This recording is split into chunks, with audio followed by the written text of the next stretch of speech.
honorary captain there, Condoleezza Rice, who was a provo here at Stanford before she became Secretary of State. So she did the ceremonial coin toss at midfield. And it is heads. Won by Stanford. And Jim Harbaugh always takes the ball on offense. Speaking of Harbaugh, down below with Lisa Salters we go. Thanks, Brent. Jim, Stanford bowl eligible for the first time since 2001. What makes this team, in your opinion, special? Well, they're about each other. Above everything else, they're about each other. And tonight, they're going to have each other's backs, especially physically. Now, everyone in the nation knows about their quarterback, Jimmy Clausen. What should the country know about your guy, Andrew Luck, your redshirt freshman quarterback? Well, like he said earlier in the week, he's excited to play tonight. All right, that's it. That's all they should know. That's a great mindset to have. All right, thanks a lot. All right. Thanks, Lisa, and here we go. Charlie Weiss on that far side. The last 3 years, the most losses ever in a 3-year span in Notre Dame history. Stanford features one of the finest return men in the country in Chris Owusu, number 81. He is one of the wide receivers, averages 32 yards a kickoff return, and he has scored 3 touchdowns returning kickoffs. David Ruffer puts the ball on the tee for the Fighting Irish.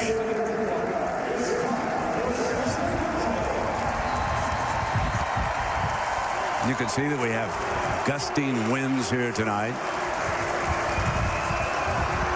On the ground, concerned about 81, fields it at the 11-yard line. Owusu on the far side, alley, fine return. Herbie brings it out to about the 46-yard line. That's terrific field position for Andrew Luck.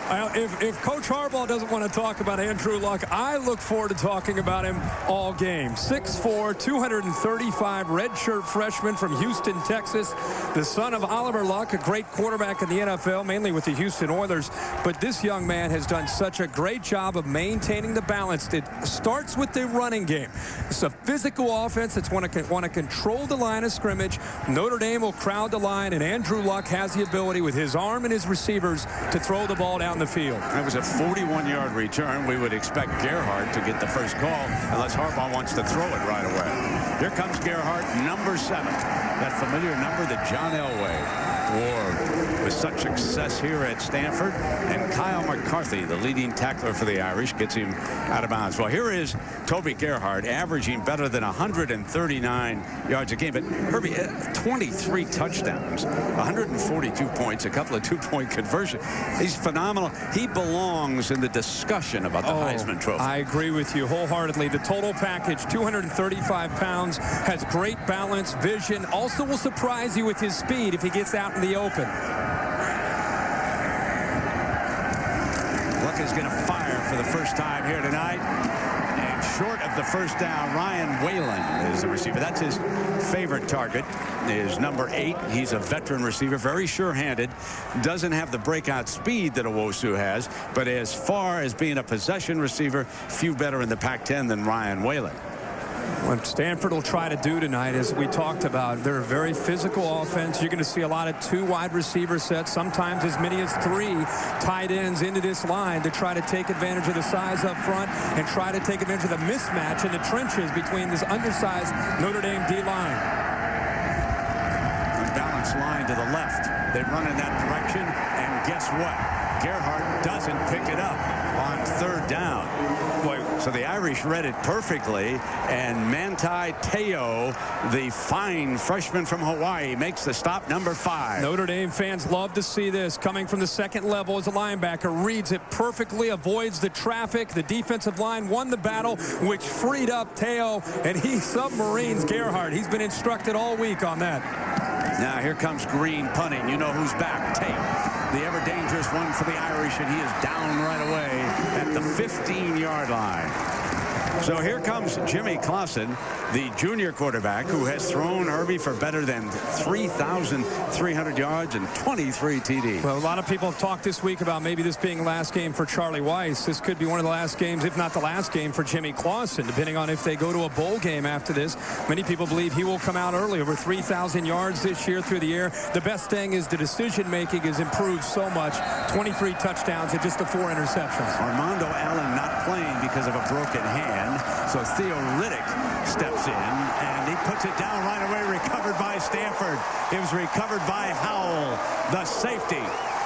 So the freshman turns it over on his first carry with Armando Allen out with a broken hand. Well, one thing about playing a true freshman, even late in the year, you wonder if he's going to be okay in holding on to the football. It's a pretty simple play here. He's trying to fight for some extra yards, and it looked like Howell came in from his safety position and knocked the ball loose and actually ended up recovering it. I think the linebacker knocked it loose there, Brent. Right there, right when he got into the trenches there, it looked like the linebacker got his hands on it and knocked it loose. Macluso knocked that ball loose, recovered by Howell. So 32 puts it down. Andrew Luck now in the red zone. They come right back with Gerhart, trying to get to the outside, and he is short of the 10-yard line. And that is Kyle McCarthy, the leading tackler for the Irish. You know, Herbie, in talking about the Notre Dame defense, this is unbelievable to me. I was looking through everything in the stats that they send you. He is the only player on the defense with 11 starts at the same position. Right. That's how much they have juggled this defense around all season. And it hasn't just been injuries. It's trying to find the right match. Charlie Weis and John Tenuta, the defensive coordinator, have tried to come up with answers, but they're coming into this game in the last 3 weeks really struggling defending the run. Risek is the fullback who moved to the slot. Now Gerhart in space. And he is pulled down short of that first down marker. And there's Teo again, number 5. What a future. No matter who winds up being the coach at Notre Dame, look for that young man right there to be a stud for the next couple of years. You're right about that. Now, the block comes from right here to be able to try to get a seal block. That's what Stanford's going to try to do, is going to try to outflank you with the safety, with the linebackers trying to fight through blocks from the tight ends and the wide receivers. Jim Harbaugh insists that his wide receivers and his tight ends have a fundamental understanding of the importance of being able to block in a physical manner to open up those running lanes. Extra guard wearing 80s. McGillicuddy over to the left. They load power in that direction. Here comes Gerhart. Dives for the end zone and the touchdown. Fine second effort by Toby Gerhart. His 24th touchdown of the season. What an effort there, too, Brent. His teammates said he's the Heisman winner. And the first word that Jim Harbaugh says is balance when he talks about Toby Gerhart. Here's a great example of that balance, getting his hand down and extending himself into the end zone. They might take a peek at this. See if his knee may be touched before he got the ball across the plane. Big East officiating crew here for this game.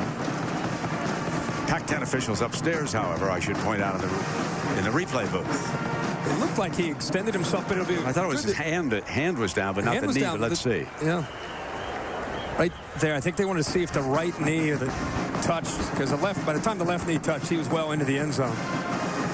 Big break for Stanford after going have to punt on that first possession to get the ball right back on the turnover and then punch it into the end zone. That looks like that should hold up for a touchdown. 235-pound back. He gets his hand down, jumps back up. He has had a great career here at Stanford. Here you can see it perfectly. This young man is from such an athletic family. Herbie has triplet sisters. 2 of them are right here on scholarship to play softball. His third sister of the triplets is also playing softball at another school in the state of California. Mom and dad were both outstanding athletes. Father was his coach in Norco. The ruling on the field stands as called. Touchdown Stanford. And his younger brother, maybe the best athlete of all, he's coming up as a quarterback. Yeah, and another brother at Arizona State as a lineman. Exactly. What a family. Well, here's Notre Dame transfer. This is Nate Whitaker, who will kick the extra point. Bo McNally, who I grew up with his grandfather, Dave McNally, up in Billings, the former Major League pitcher, puts it down and whack. Just like that. Oh, little nugget there out of Billings. I couldn't get it over your head. I knew you'd pick up on that one. That was nice. Well, as far as Notre Dame fans are concerned, there's the most important man as far as the future is concerned. The athletic director, Jack Swarbrick. He will make the decision regarding Charlie Weis and who will possibly come in to succeed him. And this is the end of the 5th year. And, of course, the first 2 years went a lot better than the last 3. And Swarbrick's been getting an awful lot of help from the media. Herbie, the guys. Everybody's exactly. Everybody's been weighing in. So the kickoff is fielded on the 5-yard line by Riddick, the young man who turned it over, and he gets a good return. And, Lisa, I know you had a chance to chat with Charlie Weiss before the game. What did you find out? Well, Brent, I didn't actually speak to Charlie, but I spoke to a team official, someone close to the team. And just so you guys know and everyone at home knows that Charlie Weiss has declined to be interviewed at any point during this game, neither at halftime or post-game. But I asked that source just how he's holding up, what's his mood been like, and I was told that he's really not worried about himself at all. He believes that he will land on his feet. He's really just feels badly for his team, his coaches, his players. He feels like he let everyone down. And we have a penalty flag, Lisa, right now, and that was Robert Hughes. He is the junior from Chicago. I believe it was Hubbard High School that he's out of with his first carry on the night. But let's see what the penalty is. On the offense. This is number 18. Moving forward at the snap. 5-yard penalty. First down. I'm gonna say one thing right now about coaching changes. When this happens and the staff learns of it, they are out looking for employment elsewhere, and it can affect a football team. And I'm going to say up on top right now, we've had an early fumble in this game, and we've had illegal motion. We have had indications of a team that has been distracted. Now, that doesn't mean it's going to continue. They can snap out of it. They've got 2 great receivers, but let me put that right out on top right now. 2nd down and 12.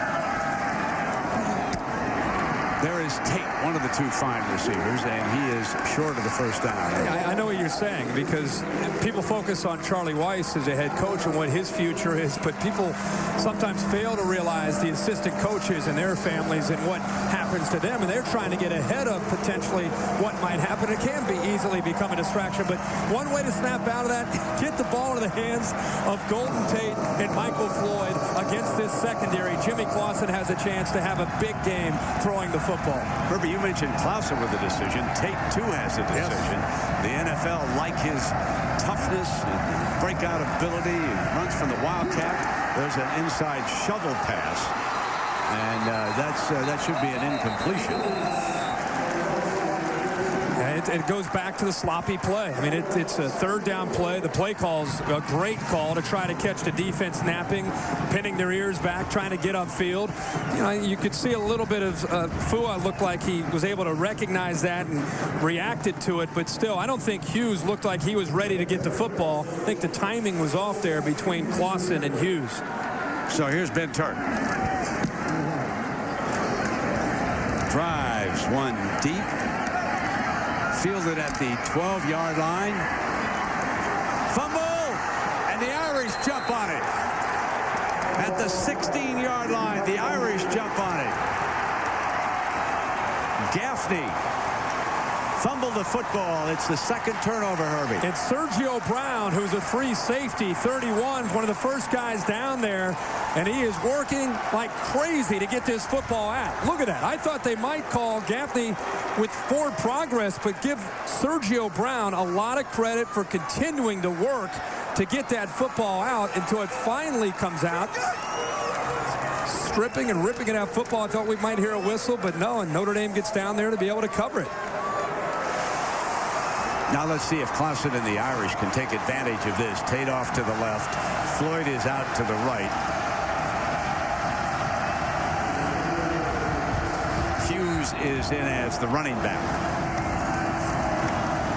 Clausen's going to throw for Tate. Throw the fade.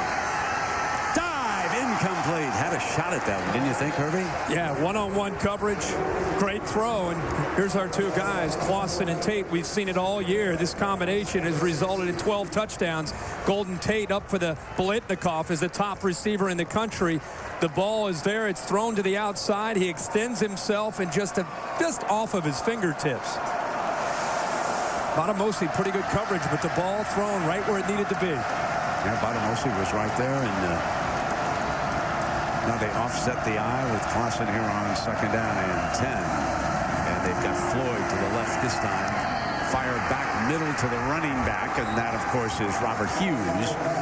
So they check it on down to him, and Shane Scove, the freshman from Piedmont, makes the stop for the Cardinals. Pretty well documented. They haven't had a great year as a team, but Brent, their offense this year has been pretty strong. 11th in the country, 6th in the nation in passing offense, and I think they're going to try to, with Jimmy Clausen's arm and with these receivers, they're going to continue to try to attack the perimeter of this Stanford defense.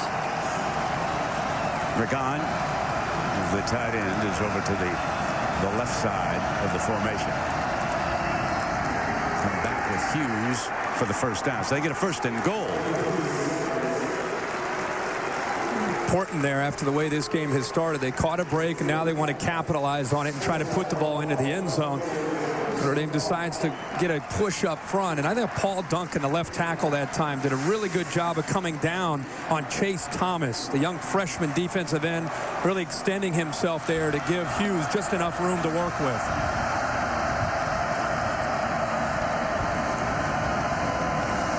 Clausen off the play action. Goes back that left side, steps inside the end zone, and that was Golden Tate.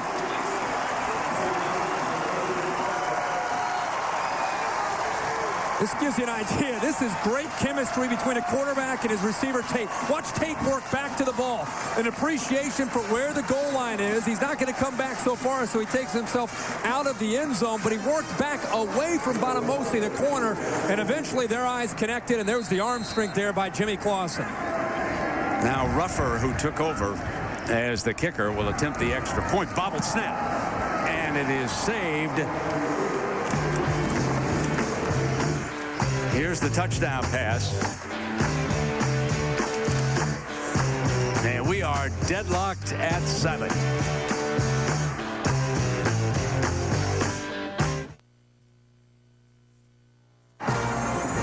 Saturday Night Football on ABC. Presented by Southwest Airlines. Go to southwest.com. Grab your bag. It's on. The Ford F-150. Built Ford tough. And AT&T, your world delivered. Well, Stanford has won 15 consecutive Directors' Cups presented annually by the National Association of Collegiate Directors of Athletics. Well, that was Evan Shipley, the backup quarterback, who after bobbling the snap was able to get it back down. And we will show you that in a moment. Coach Weiss was hoping to get him into the Connecticut game last week, but because it was such a tough battle, he didn't get to play.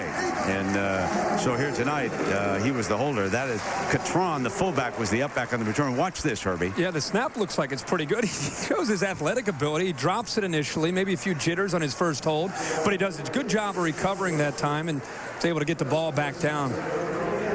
Interesting, we've had a couple mistakes from both teams. Both have resulted in quick touchdowns for the opposing offense. We've only had about 40 yards of total offense in this exactly. game. And we've had as many turnovers as we've had first downs. That's right. See if they can settle down and start executing here.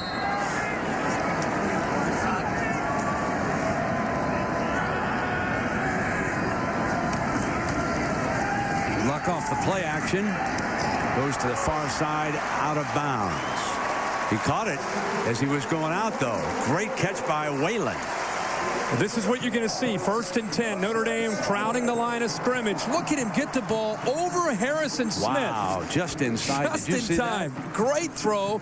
And Whalen does a good job of concentrating, getting his left foot down. Whalen is about 6'2", and he needed every inch that time to climb the ladder. Stayed focused, made the catch, and got his foot down. Herbie, I didn't think there was any way he could get down in bounds no when he snagged that one. 1st down and 10. Come right back with Gerhart, and Gerhart pulls his way for 12 yards and another first down for Toby Gerhart and the Cardinal. Great block by the tight end, 83, Trey. He seals it. And then on the outside, Marisick, who's one of the best blocking fullbacks in the country. He is all over Kyle McCarthy. And when you're big Toby Gerhart, it feels pretty good to have that kind of running lane where you don't have any contact till you're about 8 or 10 yards downfield. The backup runner now, Stephen Taylor, freshman out of Texas, comes on, and so there he is getting the call as he comes on. A little bit of giddy up into the middle, and he picks up a first down, 11 yards. So there's the Cardinal future. Everyone expects Toby Gerhart to go to the NFL next year, even though he does have a year of eligibility he can apply for. But this young man's got some, he's got a burst here. He does. He and Gaffney both do. I just love the way this line right now is sustaining their blocks. I mean, you look at Beeler, the big center, getting up to the linebacker, Brian Smith, and pushing him back. And whether Gerhart's in there or whether Taylor's in there, Brent, there's room to run right now in this drive. Yeah, absolutely. It's a physical, a well-coached, a big offensive line. Look at the pocket they give Luck, and that pass a little bit underthrown, and it was knocked down by Ian Williams, the nose man.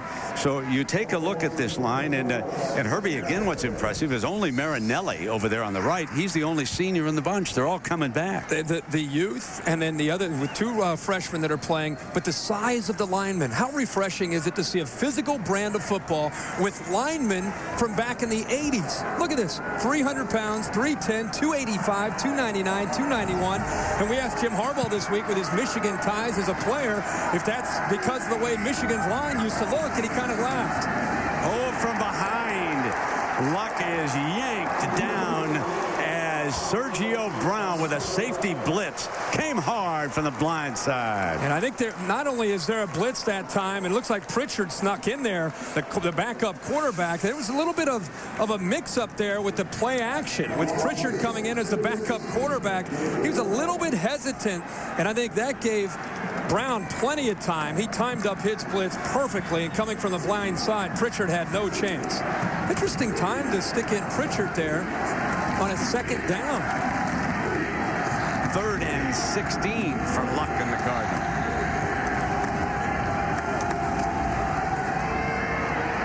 Under pressure, fires in underneath. That is short of the first down. Ryan Whalen with another grab. We'll see if Harbaugh likes to go for the field goal here in this situation, and that unit trotting out onto the field. One of the things Jim Harbaugh wanted to do, Brent, was after the game that Luck had last week, where he was 10 of 30 in the loss to Cal, just try to get him settled into the game with solid decision making to try to establish his confidence. And I think that's what they're doing here early in this game. So here's Nate Whitaker, transfer from Notre Dame. This is a 39-yarder, and he puts the Cardinal back ahead.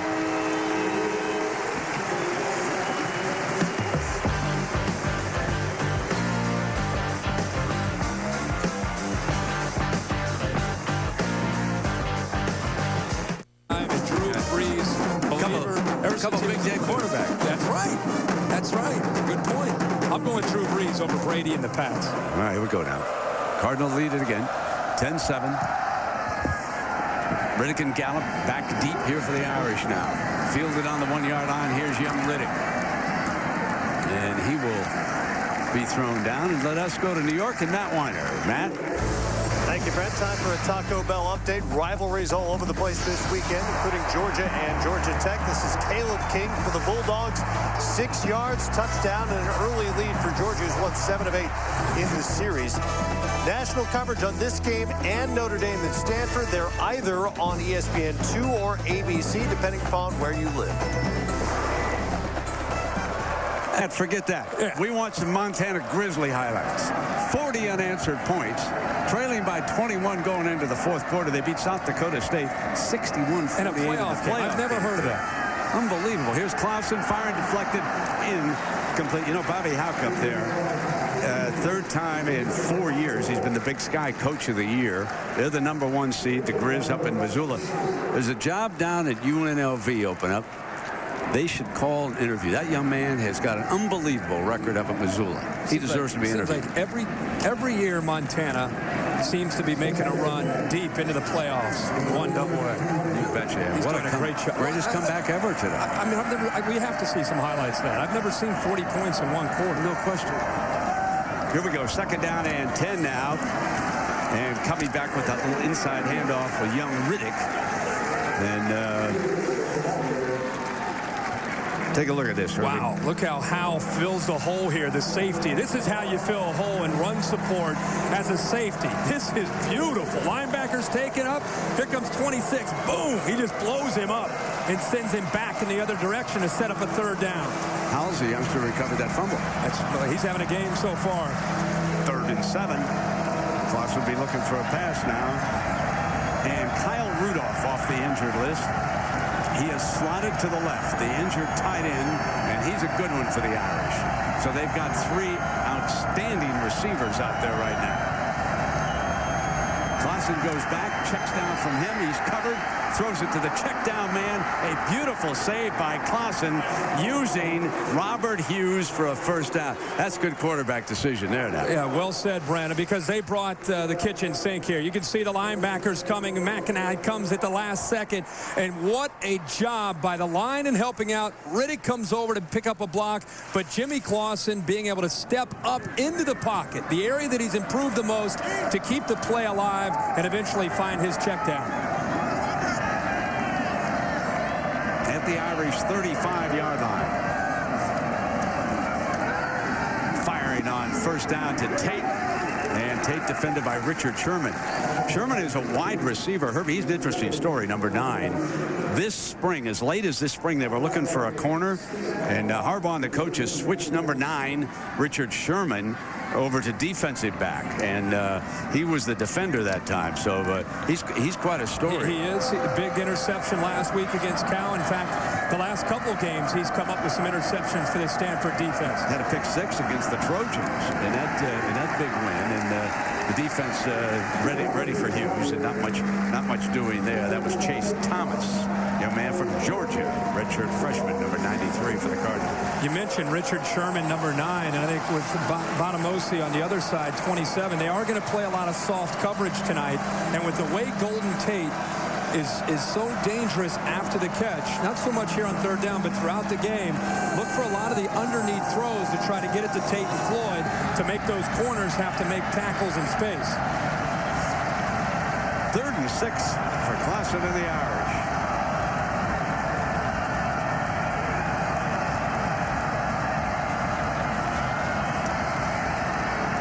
On the slant, got it. That was a fine throw to Tate. Tate shielded it. There's so many things the NFL scouts like about him, but toughness might be right at the top. Yeah, and this was a little bit tighter coverage on third down from Sherman, but still, I think Clausen's seeing the same thing. He wants to be able to get the ball underneath the softer coverage, especially to Golden Tate. He has 12 touchdowns on the year, and the former running back, who's now one of the top receivers, when he gets the ball in his hands, he knows exactly what to do with the ball to be able to get it into the end zone. Dangerous. Now they move Tate. Floyd, number 3, comes in motion. So they got some talent off to the left side of this formation. They're going to look in that direction on first down. Can't get one of them open. Comes back the other side to the tight end for about a yard as he checks that one down. So Bobby Berger and Rudolph has been on the field already, along with Mike Ragone. So they've all been out there. And as soon as I saw Berger make that catch, of course, I'm looking for 9 because, as you said, Rudolph's been out there, but such an integral part of this offense when he is healthy. You know, there's an interesting story. I'm going to get to that about Rudolph in just a moment. Every second down, here comes a blitz, and they run against it with Hughes, and that's going to be short. Wow, what a powerful run by the youngster from Chicago. That's a manageable third down coming up. But let's go back to Kyle Rudolph, number 9. Elder High School in Cincinnati. They wanted him to stay on the injured list with that shoulder. He says, this could be Coach Weiss's last game. I'm here because of him. He recruited me. I like him very much. I'm playing. Just like you would expect from Kyle Rudolph, was a great two-way player for Cincinnati Elder, playing basketball and football, has that kind of personality. Not surprising that he has that approach tonight. Clausen slips it to the outside. What a beautiful play by Clausen, and Riddick, the freshman, does the rest. Takes it to the 17-yard line, and Clausen fooled everybody. Watch Clausen, Brent, just kind of show like he's going to have maybe a quarterback sneak to get everybody to lock in. And the safety, McAnally, gets out of position because he's coming up to actually help in run support. And it's exactly what they wanted. Well drawn up by Charlie Weis and executed flawlessly that time by Clausen. Now, here's been one of the failures of Weis, surprisingly, in the red zone. With a talented quarterback and these great receivers. Let's see what they do this time. Clausen, in a foot race, has to throw it in. So got a man. Kept 1 foot in bounds. Touchdown. What a great catch over there by Michael Floyd, the sophomore. And I think you're going to see that he kept the 1 foot in bounds. Watch this. Watch him work here, Brent, to get open with Clausen scrambling. He does a good job of working with him and improvising. I love the little push here at the end. A little push with the right arm on Sherman, but the concentration to get the foot down and then make the catch. Game of inches. And he had control, didn't he? Yes, he did. Take a look at that replay. See if you agree with us. Well, look at that. That is a perfect look. And a beautiful touchdown there for Jimmy Clausen and Michael Floyd. Michael Floyd, since he has come back from his injury, has been on fire, averaging about 8 catches a game, over 100 yards a game. And here he comes up big for Clausen. Boy, that is a fine piece of work down there by Michael Floyd. He's a sophomore, so he will be back next year regardless. He's out of St. Paul, Minnesota. He missed 6 weeks because of a broken collarbone. He still has caught passes in excess of 725 yards now, and that is his 8th touchdown of the season. And Clausen, black eye and all, has now fired 2 touchdown passes in this game. Well, it was great. After further video review, it is a catch. The receiver was controlling the ball, was able to get his left toe in bounds before going out of bounds. Touchdown. It was a great effort, obviously, by Floyd, but give Jimmy Clausen a lot of credit for working to keep the play alive and then eventually putting it up where Floyd can make that catch. David Ruffer, he's been handling the kicking, I believe, the last couple of weeks. He was 3 for 3 against UConn, and remember, Sharpley, number 13, is the holder. So the officials get back in position. The field judge was over there with the communications equipment. Now he said, he tells the referee, let's do it.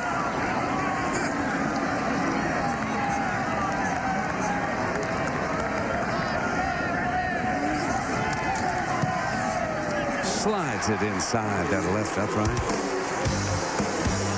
We'd have a good one brewing. I think we got a good one. Real good. More than we bargained for. He'll take it. Yes, sir. He's working with his receivers, the vision's downfield, puts it up into the air, and Brent, you were right on it when Clausen put it up.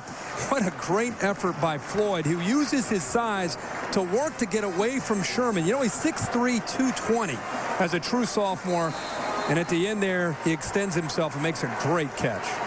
And so the Irish are seeing some players they can build around next year. Floyd for sure, Robert Hughes, Theo Riddick. They'll need to step up with a new quarterback. Clausen, as expected, he could come back, but from all indications, he's going to go to the NFL. Oh, bad kickoff coming out the 40-yard line. Not something they want to see there, Herbie. Yeah, even if Clausen leaves, I think Dane Chris could be a nice quarterback for him next year. Yeah, you bet. Well, there are fans in Chicago, Boston, and Dallas, Fort Worth. Place for you to get all the latest on teams you care about the most. That ESPNChicago.com has a lot of information about Notre Dame. And if this search is to begin quickly here this week, you will find out a lot of names. Speculation. I'm surprised I keep hearing about Bob Stoops. His brother told us out there that he didn't think Bob's interested in that. Well, I talked with Bob last night as he was getting ready for a big win today, by the way, against Oklahoma State. And then I talked to him today after the game. And he has assured me that he has not been contacted, and his agent, Neil Cornridge, has not been contacted. So at this point, I think it's just a bunch of rumors. Well, there's that quick flare pass to the outside, Owusu, and of course there's always Brian Kelly at at Cincinnati. His name continues to come up. Yeah, and I think Brian Kelly's name will continue to come up more and more if this job eventually opens up. A lot of people were speculating that it could open up as early as this week. So I think Brian Kelly's a name that will eventually surface and become more of a reality. I think Urban Meyer and Bob Stoops are more of a wish list for Notre Dame. Second down and 2. Here's Gerhart. Picks up the first down. Dick Vitale weighed in with Bill Cowher as we come to the end of the quarter. Everybody out there. Bill Cowher, Tony Dungy. Kirk Herbstreit? Hey. Lee Corso? No, wait a minute. Okay. All right. We got a good one here at Stanford. We got a 14-10 Irish lead for Charlie Weiss right now.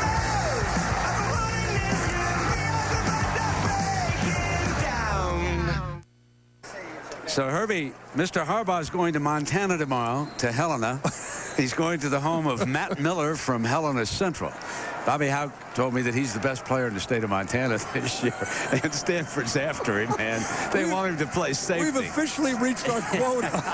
Montana mentions. Have I done it? Yeah. Okay, all right. First half. Here comes Luck for the Cardinal, and there's 7-yard gain, and Whalen again, Ryan Whalen. There are 2 Whalens. Griff Whalen is also a receiver here. This is Ryan. And Andrew Luck right now is 5 of 6 to pressure that time, and that's what John Tenuta will do when he gets a quarterback into a little bit of a rhythm, is try to disrupt that rhythm with pressure. And Smith, as a linebacker this year, been pretty effective. A good leader for him. Saw the emotion. There's John Tenuta off to the right. We saw his emotion, Smith's emotion, in that Pitt game a few weeks ago. Here's second down. Seems to be movement, and there is a flag on the play. There is movement on this and a penalty flag as Gerhart gets the left corner and goes out of bounds. Brett, this is a great example for young quarterbacks on how to use your cadence at the line of scrimmage. Because of the spread and the shotgun, this is something you don't see very often. Side. Number 9 in the defense in the neutral zone. But listen to the cadence by the redshirt freshman Andrew Luck, and I'm sure he learned this from Jim Harbaugh, who used to be great at this.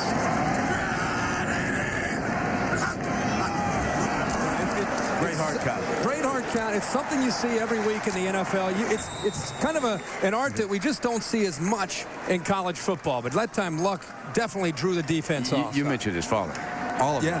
West Virginia, a long career in the National Football League. And Andrew Luck, folks, you're watching one of the bright young freshman quarterbacks in college football. And the receiver kind of got turned around a little bit on that ball. That was Kobe Fleener. As Herbie, we're going to take a look at the Pacific Life game summary statistics here. Take a look at these. Yeah, and you know, you always want to look at the quarterbacks to see how they're doing. But as a team, I think the turnovers for each team resulted in 7 points. Been a pretty even game for the most part. The bottom line there at the end, 3rd downs for Notre Dame and Clawson, been pretty effective. Both offenses have kind of had their way. And we'll see how this drive ends up here for Luck in this offense. And I agree with you, Brent. Around the country, this is one of the better looking freshman quarterbacks in the country. Second down and 10. Played high school football down in Houston, Texas. Here is Gerhart. There's another youngster, Herbie, we've got to talk about. Owen Marisek. He's the fullback for the Stanford Cardinal. He's out there, number 48. This number 63 offense. This is coming back because of Marinelli's hold. But Marisek leads so many of the action plays. Let me tell you about him also, folks. He's also the backup middle linebacker.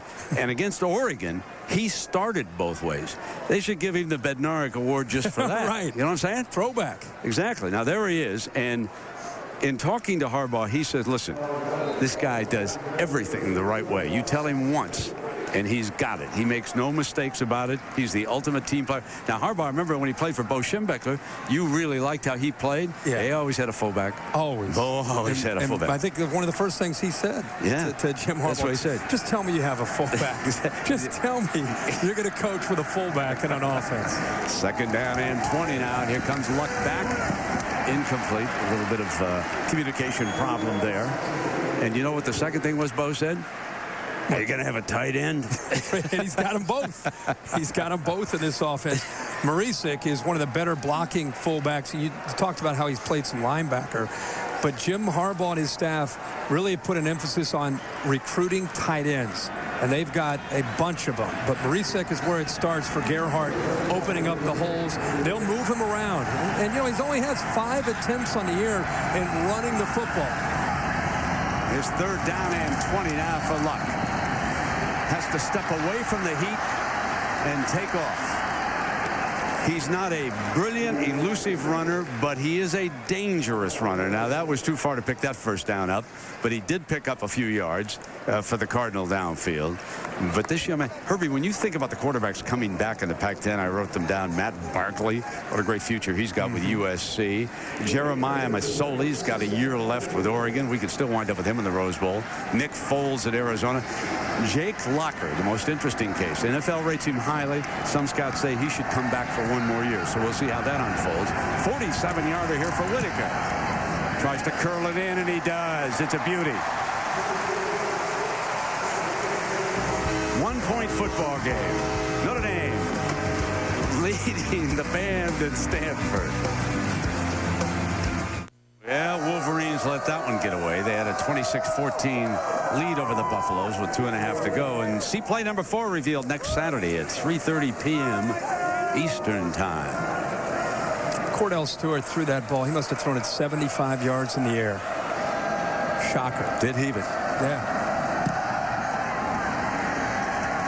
So the Irish set to come out with Riddick.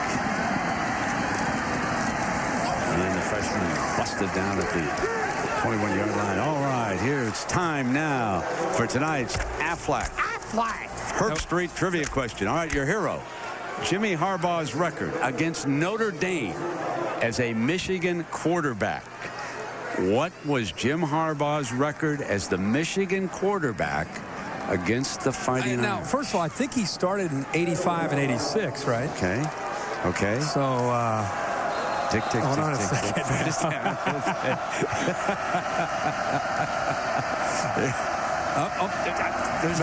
No. Okay, here we go. A handoff now. And busts out there for about 9 yards. We do have fun with this. Robert Hughes, the ball carrier for the Irish. I love him when you ask him in the 80s, because then you got a shot. I thought you might go with Pop Warner. I had a lot of Pop Warner. I've got Pop Warner tape tonight, but I didn't. Georgie might ask you to go Pop Warner on me. I prepped for Pop Warner. You had a long trip today from I did. 6 hours in the air. 2nd down and 1. They didn't want to make it too tough. Here's Jimmy Clausen now in the Irish. Coming right back with Hughes. Ran into interference, then battled his way for the first down. And let's go to Matt Weiner in New York. Matt? All right, Brent, Verizon Wireless update. The conclusion in Provo, Utah, BYU and Utah. The Utes scored a field goal in their first possession of the overtime. BYU wins it. Max Hall to Andrew George. The Cougars have won their 10th straight game decided by 8 points or less, 26-23. They get another 10-win season. Georgia still leading at Georgia Tech, 7-3 Bulldogs in Atlanta. Yeah, Matt, and here we've got a 1-point. Irish with the football lead the Cardinal by 1, and Hughes for another first down out to midfield. Can't beat rivalry week, and Bo McAnally. Oh, he saved the play here, and now you're starting to see this Notre Dame offensive line take control of some things. Nice job with Hughes reading this play, and I'll tell you, if McAnally does not get his hand down there at the end, look at this, 22 in red right there. He just catches the front toe there of Hughes, or he would have split the safeties and gone all the way to the end zone. Yeah, McNally saved a touchdown with that one, didn't he? First down and 10 from the gun. Fires to the far side to Michael Floyd and out of bounds. What a good-looking pair of receivers the Irish have. I'm trying to think. I can't think of a team. You know, obviously Jones down at Alabama is very impressive, but I can't think of a team with 2 receivers quite like this. And when you add Kyle Rudolph in, who's on the field right now at tight end, who can occupy the middle of the field with his ability to get downfield, it really opens up things for one-on-one opportunities for Floyd and Tate. 2nd down and 6. Clausen's got 3 of his former high school teammates who play for Stanford, incidentally. And here is Tate. Can he get the first down? Cannot.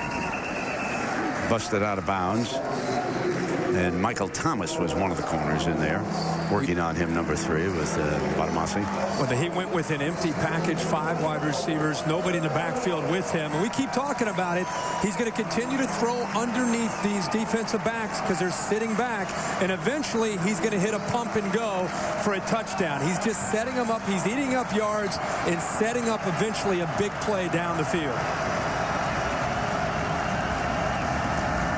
Clausen on the sneak, and I'm not sure he got it.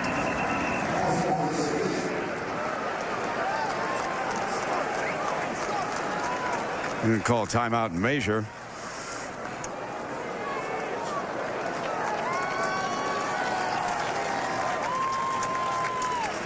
Charlie's looking at where the spot is, and pretty good distance there on third. They didn't. They're not even going to bring the chains out. No, I mean, that was probably a yard and a half, close to 2 yards for a quarterback sneak. I think they're maybe, with the snap count, maybe trying to catch them off guard, but they still have a little over a half a yard to pick up this first down.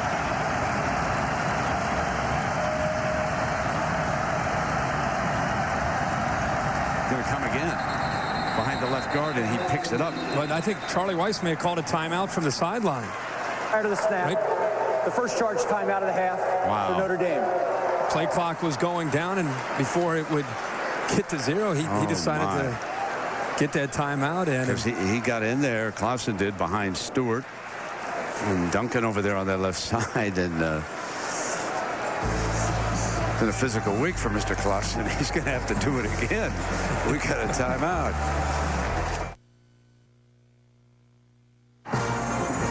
Saturday Night Football on ABC. Presented by Southwest Airlines. Go to southwest.com. Grab your bag. It's on.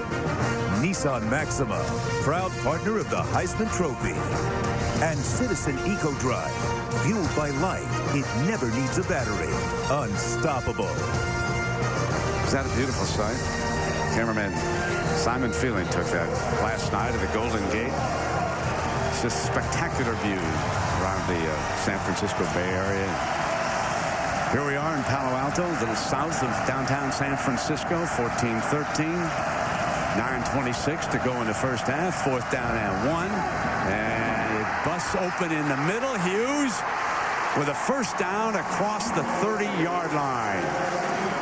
So the timeout paid off after all. It sure did. And Chris Stewart, 59, left guard, is going to come around and open this thing up. He just takes 2 Stanford defenders completely out of the picture. Uses his frame, wide body, 330 pounds. McNally comes up with safety, and they catch a break there. Stanford does, because, again, if Howell doesn't come over there, Hughes is showing that speed and going to get into the end zone. I think Chris Stewart having a pretty good game tonight up front for the Fighting Irish. 6'5" from Spring, Texas, Mr. Stewart. Comes back now for 9 yards with Theo Riddick. Well, we showed you the Stanford offensive line, and there's a story at that right tackle, Sam Young. This is his 50th consecutive start at a Notre Dame record. It's out of Coral Springs, Florida. That's just unbelievable. And you and I called his first game against Georgia Tech in Atlanta. Georgia Tech, we had his first game that night. He played 10 games during his career over left tackle, and the rest all at 50 consecutive starts. That's fumble. Ball on the ground. Irish retain control. Irish have got it. I don't think Clausen ever had his hands on the football. I don't know if he wasn't expecting the count from Eric Olson or the snap to come up. You can see he never had possession of that football, and Notre Dame very fortunate to be able to get it back. It just slips out of his hands. There's the big fella again, Stewart coming around. This play's working. And they're pulling that backside guard around. Oh, power play. And that time Notre Dame catches a break. Need 4 yards on this 3rd down. They got some nice tattoos there offensive line, don't they? Clausen Johnson up firing incomplete. A little miscommunication with the receiver that time, and it'll be a 4th down and 4. And here comes the field goal unit for Weiss. Anytime you see a quarterback throw it to one area and a receiver going in another area, that's a route adjustment that the receiver and the quarterback aren't on the same page. Receiver read the coverage one way, Clausen read it another, and it's a misfire and 4th down.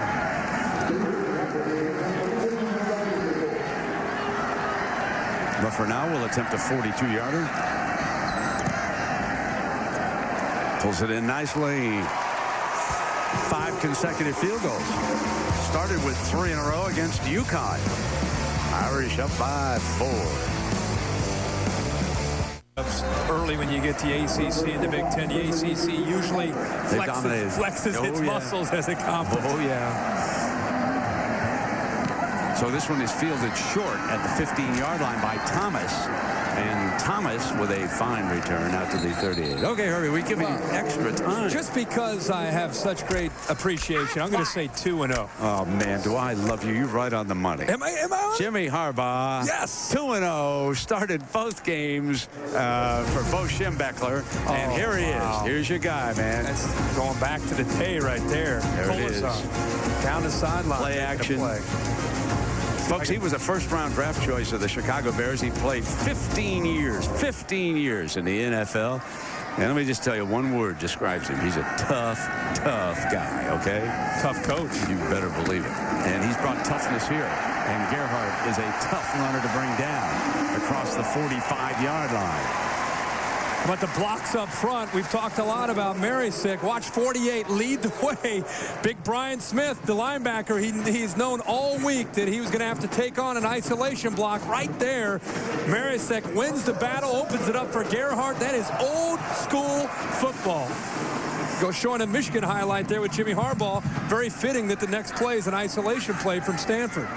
18-yard gain that time for Gerhart. He's now rushed for 62 yards here in the first half. Coming right back now with a steady dose. Now his father, the high school coach up at Notre, you're right behind him. There he is. His team, folks, in high school right now, 11-1. That is Todd Gerhart. They won a playoff game yesterday, and Mr. Gerhart has a few signals. You see Lisa peeking at him over there on the right-hand side? He's got a few signals, and Todd knows, Toby will look at Todd up in the stands. And it's not, I love you, keep up the good work. No, Pops is a coach. You're running too soft.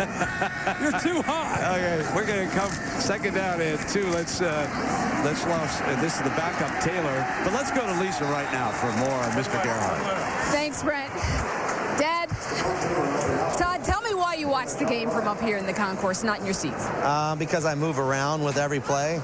I think I run the ball with him, with Toby. Now, what Brent just told everyone, that Toby says that he can always see you in the stands up here in the concourse. No matter where he is on the field, he can always see you, and that you convey advice to him through hand signals. Like, what kind of stuff do you see? I really don't know. I like him to lean a little more on some plays, so I'll give him a little tilt with the hand or something like that, or bounce outside. That's all. On the sidelines, when he's on the sidelines, he'll take a look up here. All right, we'll watch this play. And last, I do have one more question for you, because I think Brent wants to know, what's it like to have triplet daughters? Oh, they're a handful. That was probably our toughest thing to raise, was the girls. I mean, they're special and they have their own personalities, but that is tough to have 4 women in the house. There you go, Brent. Thank you, Dad. You know what it's like to line up in the bathroom in the morning? You know what it's like? Oh, are you kidding me? Unbelievable, you just have to skip. And they're all 3 great athletes like the rest of that family. What a wonderful story that is. And Green punting the ball back out of bounds at the 10-yard line. So the Gerhart family, and Pops will be watching his son play Sunday football probably next year. Herbie, there's a writer at the South Bend Tribune, Eric Hansen, who has done an excellent job of following Charlie Weiss. And this stat is unbelievable. When Notre Dame outrushes its opponents under Weiss, he is undefeated. He is 20-0, okay? Now, that might be a little bit of an indictment of the out-and-out passing game. Number 74. In other words. 5-yard penalty. First down. That was the observation the writer made. I've looked right here, and he is dead even with Stanford tonight at 70. But think about this. When he's outrushed under his leadership, they're only 15 and 26. Wow. I mean, that's unbelievable. It is. Undefeated now if he outrushes. What's really unbelievable this year is they haven't been a dominant running team. I mean, they're 6th in the country in passing. And they're going to throw again right out of the end zone now. And he'll throw this one away, Jimmy will. I think the years when he first got to Notre Dame, they seemed to be more effective running the football when they had Brady Quinn back there. And they had a big, strong offensive line. And they seemed to be a little bit more like the Patriots teams that he had when he left Tom Brady in New England. And they've been really pass heavy here the last few years. They've gone back to run the ball a little bit better this year. Referees wants confirmation that it's holding.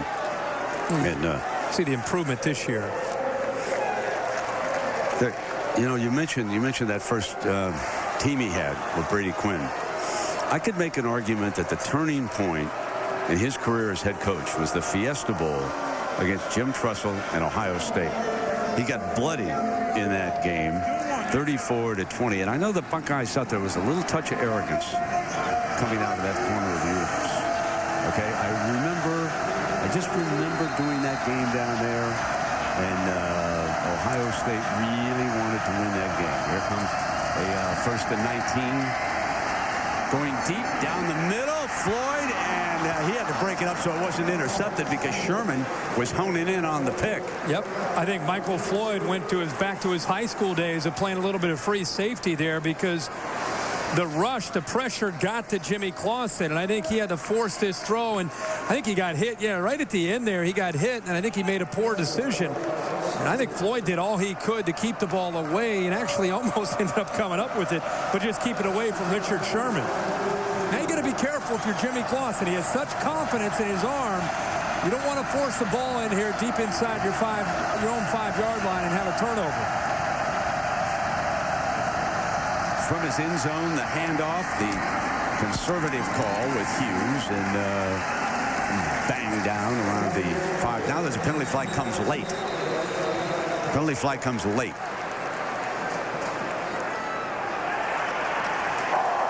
After the play was over, personal foul, unnecessary roughness, number 9 defense, 15-yard penalty, and an automatic first down. That's Sherman, and that is critical. On a 19-to-go situation for a first down, it's now an automatic first. Watch 9. Watch Sherman now. He hits Sam Young right there. The whistle's blown. The ball is dead. You've got Notre Dame 3rd and long, deep in their own territory. Unnecessary. Yeah, you gain nothing. Completely unnecessary. Plus, what do you want one of the big guys mad at you for? What do you want to do that for? Huh? 6'8", 320-pound Sam Young. You go for a cheap shot? And Harbaugh reminded me a little bit of Bo down there on that last shot. And now, Clausen near side, Tate long, double covered, makes the catch, headed for the end zone. It's a touchdown for the Irish. Number 23, they were draped all over him. And against the double coverage, he pulls out a 78-yarder for Weiss and Notre Dame. What a play.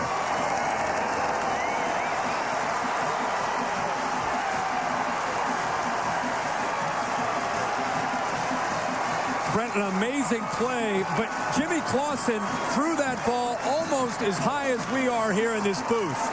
That is something that they work on all the time, the quarterback and a wide receiver on a deep ball. But in this coverage for Stanford, you cannot give up a deep ball down the sideline. Bo McNally, one of the captains of this football team, has to be able to see that ball and be able to come over and knock it away. Ruffer tacks on the extra point. Brings a big, broad smile to Weiss's face. Heck of a play. Costly mistakes can lead to big plays, and it certainly did here, Herbie. And the safety is right here. He's responsible for getting back, and the last thing that he wants to do is give up a deep ball when you're double covering and taking away the deep threat that Tate is. He's been throwing underneath all day. They finally get it downfield, and let's not forget what set it up. The unsportsmanlike call on second down would have been Notre Dame would have been in third down. Fielded short again. And down to the 40-yard line, keeping it out of Owusu's hands. Here's the TD. Yeah, Tate has been catching a lot of the underneath throws. This time he just easily gets behind coverage with his speed. McNally makes the mistake, but again, not to forget that it was set up by the corner on the other side. Richard Sherman into the play on second down and long would have set up a third down. The unsportsmanlike call and the automatic first down. The next play, Clausen goes deep, and it's a big, big change in this football game. First down and 10, and now that's what Harbaugh was most concerned about versus Notre Dame. The ability of Tate and Floyd to make big plays. They have 3 touchdowns between them tonight. Luck comes back. Now he's got Whalen wide open, and the shootout is about to begin.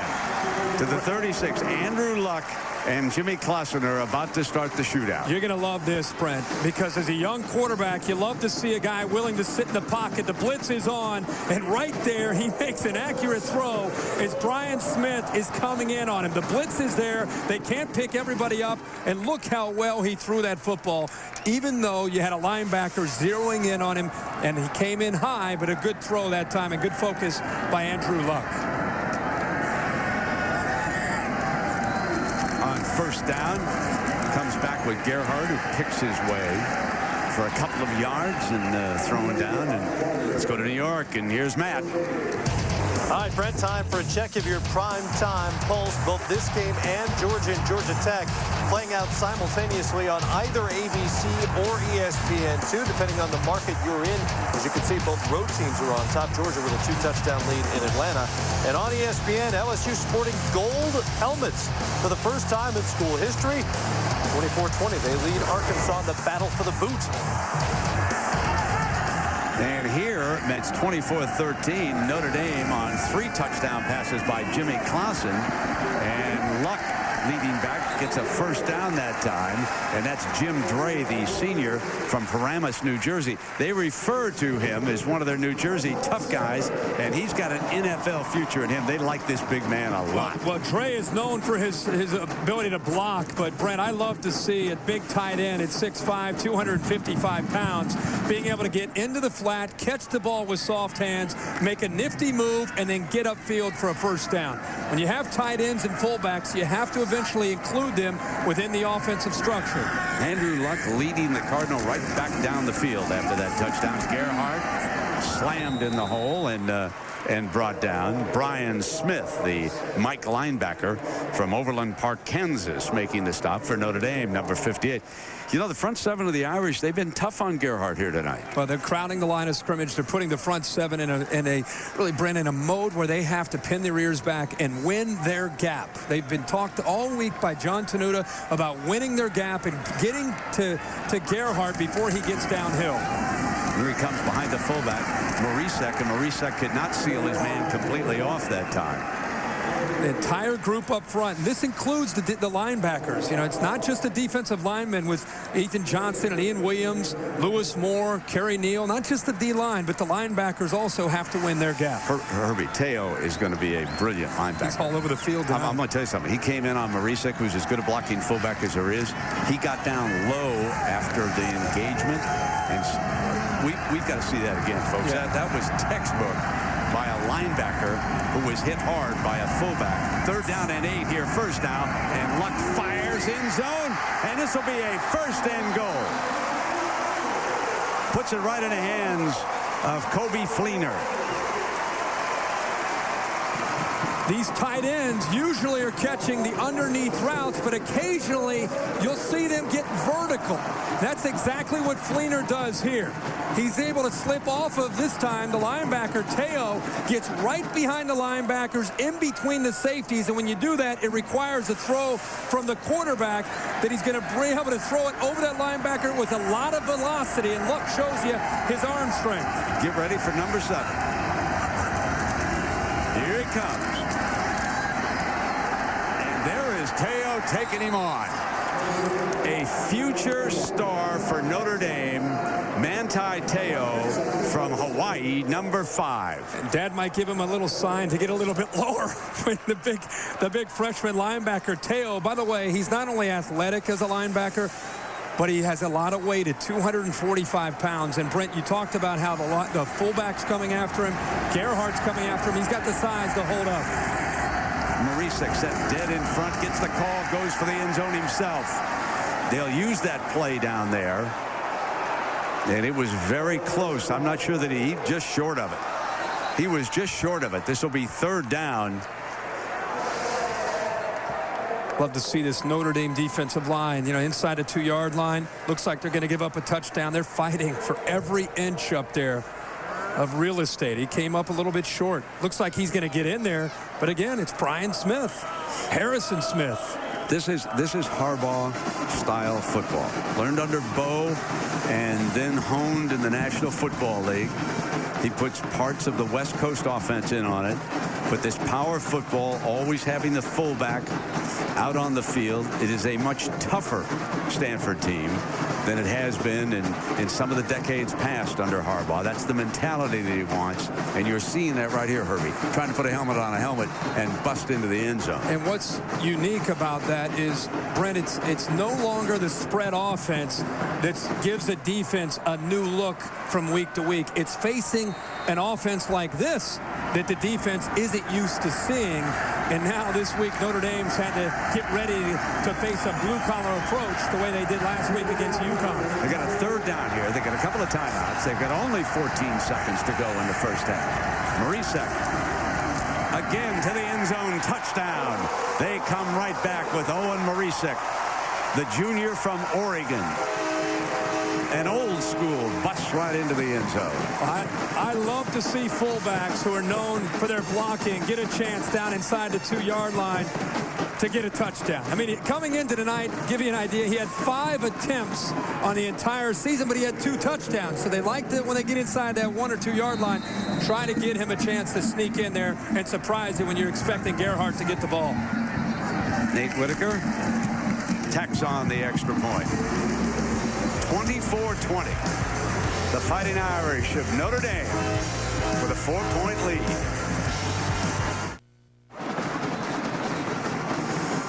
Well, on this rivalry week, some teams were pushed a little bit, but the power teams came through. Georgia Tech, number 7, of course, trails Georgia. Matt Weiner's been keeping us up to date on that. And Florida and Alabama headed for a collision of the ages in the SEC next week. Well, it's round 2 after the great game last year in Atlanta and the SEC championship. But I think the story today for me is that Oklahoma knocks off Oklahoma State in Norman.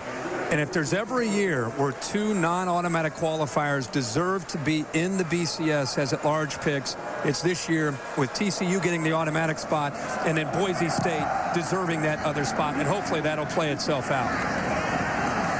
Fielded short at the 25-yard line by Gallup, and Gallup is at the 26. And Herbie, I certainly agree with you. We all try to pick who's going to play who and whatever. And I suppose that TCU could wind up playing the loser of next week's Florida Alabama. Is that possible in the Sugar Bowl? Yeah, it's so hard to predict because these bowls are concerned about their city and their bowl and their matchup. And that's one thing that, the Sugar Bowl and the Fiesta Bowl and the Orange Bowl, they all have to take that into consideration. So 24-20. Good first half here. Jimmy Clausen fires 3 touchdown passes in the first half. But the Cardinal hangs tough for Jim Harbaugh. And we're going to send you to the Times Square studio for our halftime update here.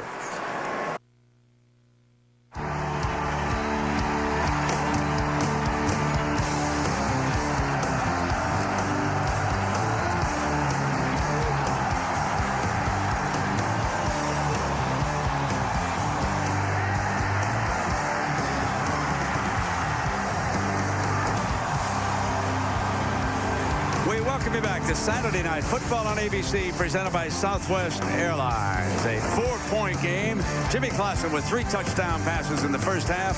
Notre Dame leads Stanford 24-20. Time, Kirk Street, for our Southwest Airlines playbook. Well, Brent, early in this game, Stanford took advantage of a Notre Dame turnover on their first offensive play. Gerhart took it in for a touchdown. But after that, it's been a little bit of back and forth. Notre Dame settled down. Golden Tate's made a few big plays. Jimmy Clausen, 3 touchdown passes. And right before the half, Mariusek goes in for a touchdown to give Stanford a little bit of momentum as they head in at halftime, and we get ready for this second half. Nate Whitaker, number 39, with the ball on the tee now for the Cardinal. They won the toss and elected to take the football to start the game, so the Irish will have it with Riddick and Gallup back deep for Coach Charlie Weiss. And we begin it from the 3-yard line. Young Riddick, and he is out to about the 24-yard. Interesting, already, because before the game, you said the youngsters, even though this was probably going to be Charlie Weiss's last game as coach, that the youngsters still would gather together and play, that they're young and they've got a lot to look forward to regardless who coaches them. Yeah, I think we've seen that resiliency in the first half, and I think we'll continue to see that. Guys like to compete, and that's what they've done. And I also think that the balance here, Clausen's going to look for some big plays in his second half in the passing game. They're going to try to get behind coverage, but they've done a good job of attacking underneath the coverage and also running the ball with Riddick and Hughes. Well, they start off with an end around, and they bring Tate. There's Clausen out in front to help as a blocker pick up a first down. Big gain for Golden Tate, who frequently runs out of the Wildcat formation. You love to see the ball in the hands of number 23 for the Fighting Irish, and I love the call here. They had some success running with Riddick. They come right back with a reverse, and you know, when you're Golden Tate, you're thinking about going all the way. I mean, he could have stayed to the outside, followed Clausen, and maybe picked up maybe another 10 yards to the outside, but he's taking big play, cuts it all the way back, and tried to score a touchdown. And then a ball out on the Irish 39-yard line after that 16-yard gain. Now come back with the run with Hughes, and he picks up 8 yards before Sherman makes the stop for the Cardinal. Big fella again, Chris Stewart coming around. You're going to see a lot of this, and you know, he did it so well in the first half. I think that they probably went in and said, this power play, they're having a hard time of stopping. And when you're 330 pounds and you don't get picked up by anybody, you're able to lead up to the linebackers and clear up pretty good pathway for the running back. 6'5", senior from Spring, Texas. Started all 11 games at that guard spot for the Irish this year. From the gun, Clausen on a fake. Now throws, sets up a nice screen for the first down. So Hughes picks it up, and let us take a look now at the Pacific Life game summary. And these are from the stats from the first half that we saw, and you can see even in plays. Total yards, though, the Irish with that passing game, Herbie, with a bit of an advantage. Yeah, pretty even for the most part. That 78-yard touchdown pass to Golden Tate gave the numbers not only on the scoreboard, but also with the stats, gave Notre Dame a bit of an advantage here. But they're coming out right now very aggressive with their play calling to start the second half. Wildcat. Clausen is off to the left. Here comes Tate around now. Here comes the double reverse, and Clausen's going to throw wide open. Got a touchdown. If it's on target, touchdown, Notre Dame. Michael Floyd.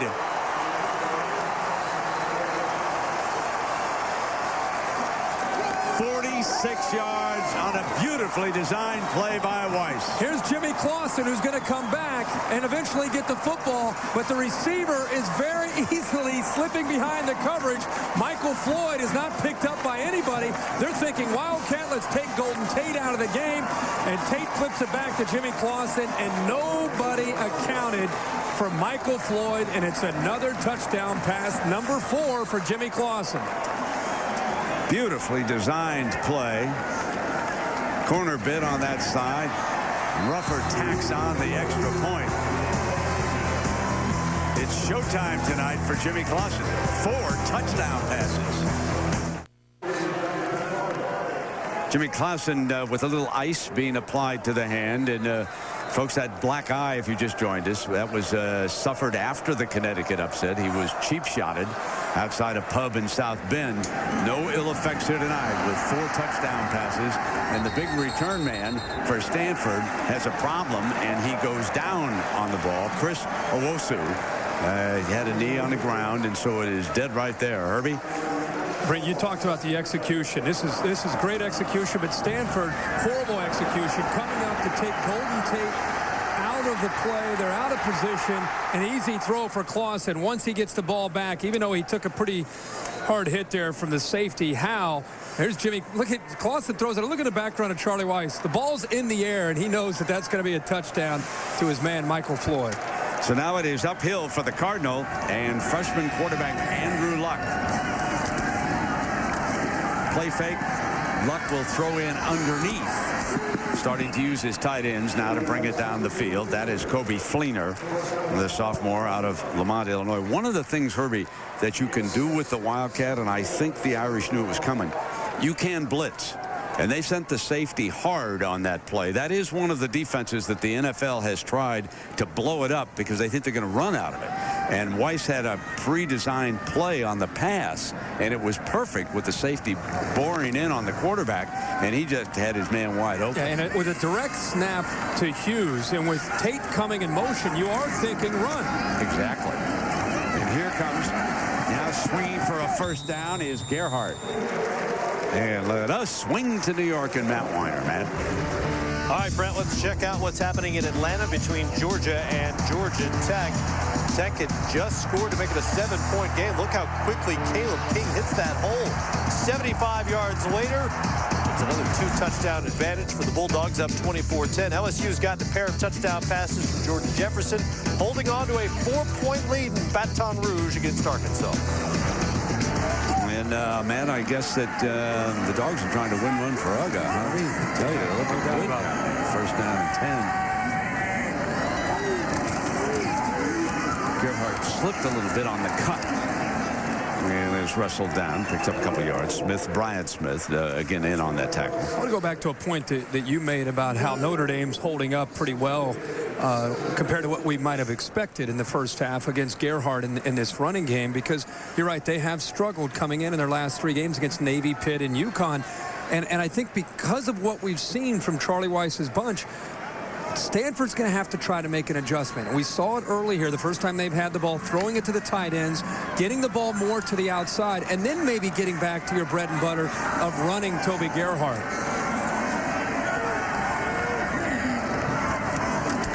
Second down and a big hole for Gerhart. Gerhart explodes, spins to near midfield before he is wrestled down, but it's a first down. Stanford. Harrison Smith with the stop. Watch Marysick, the fullback, lead the way again. Makes a great block on the linebacker, Brian Smith. A simple isolation play with his safeties not getting down. The defensive lineman getting controlled by that offensive line. It comes down to one block, and it's Marysick against Smith. He wins the block. It opens up a huge hole that time for Gerhart. One of my favorite mascots, the tree.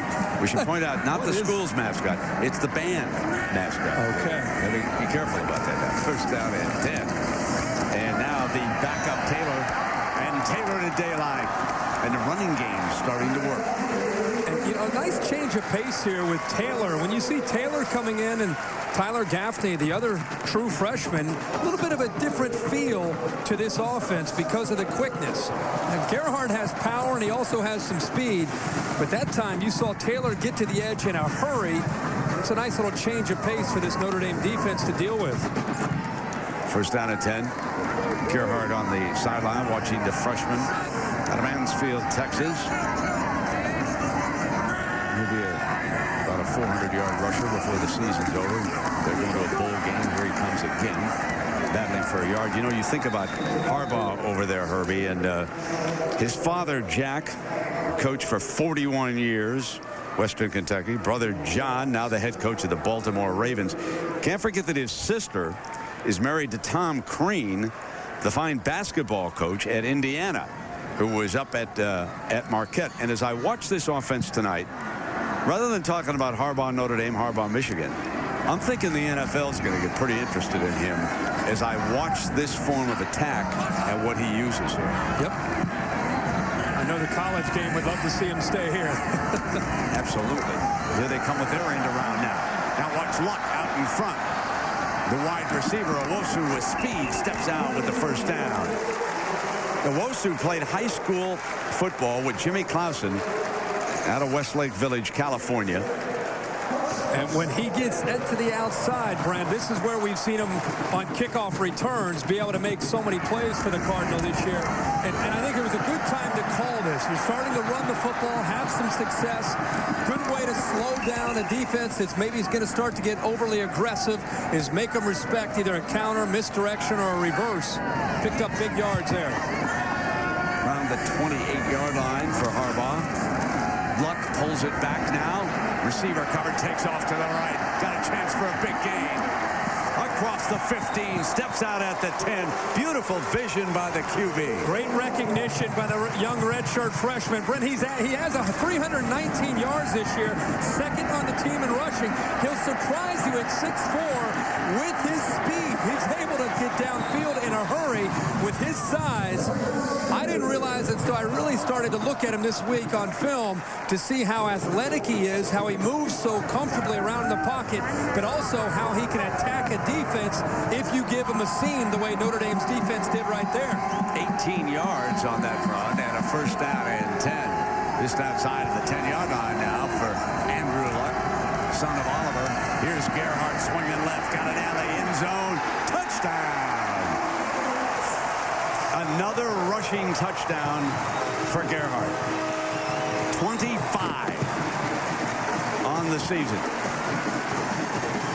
There's his father, Todd, outstanding high school coach. Norco, California. He liked that play. You could tell him, telling his buddy. Yeah. See, that's what they should be doing with that. Yeah, Toby came off that time. He just gave him the touchdown sign. No reason to improve there. That was great balance and great blocking up front by this offensive line with the tight ends and the fullbacks. Took over the line of scrimmage those last 5 or 6 plays. Whitaker again. What a great weekend this has been. Rivalry weekend. Think of some of the things we've seen. Here we are bringing down the curtain with a dandy between Stanford and Notre Dame.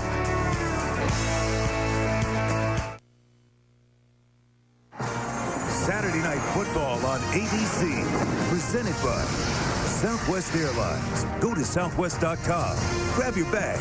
It's on. Cadillac, from our family to yours. Season's best from Cadillac. And the Coach's Trophy, presented by Dr. Pepper.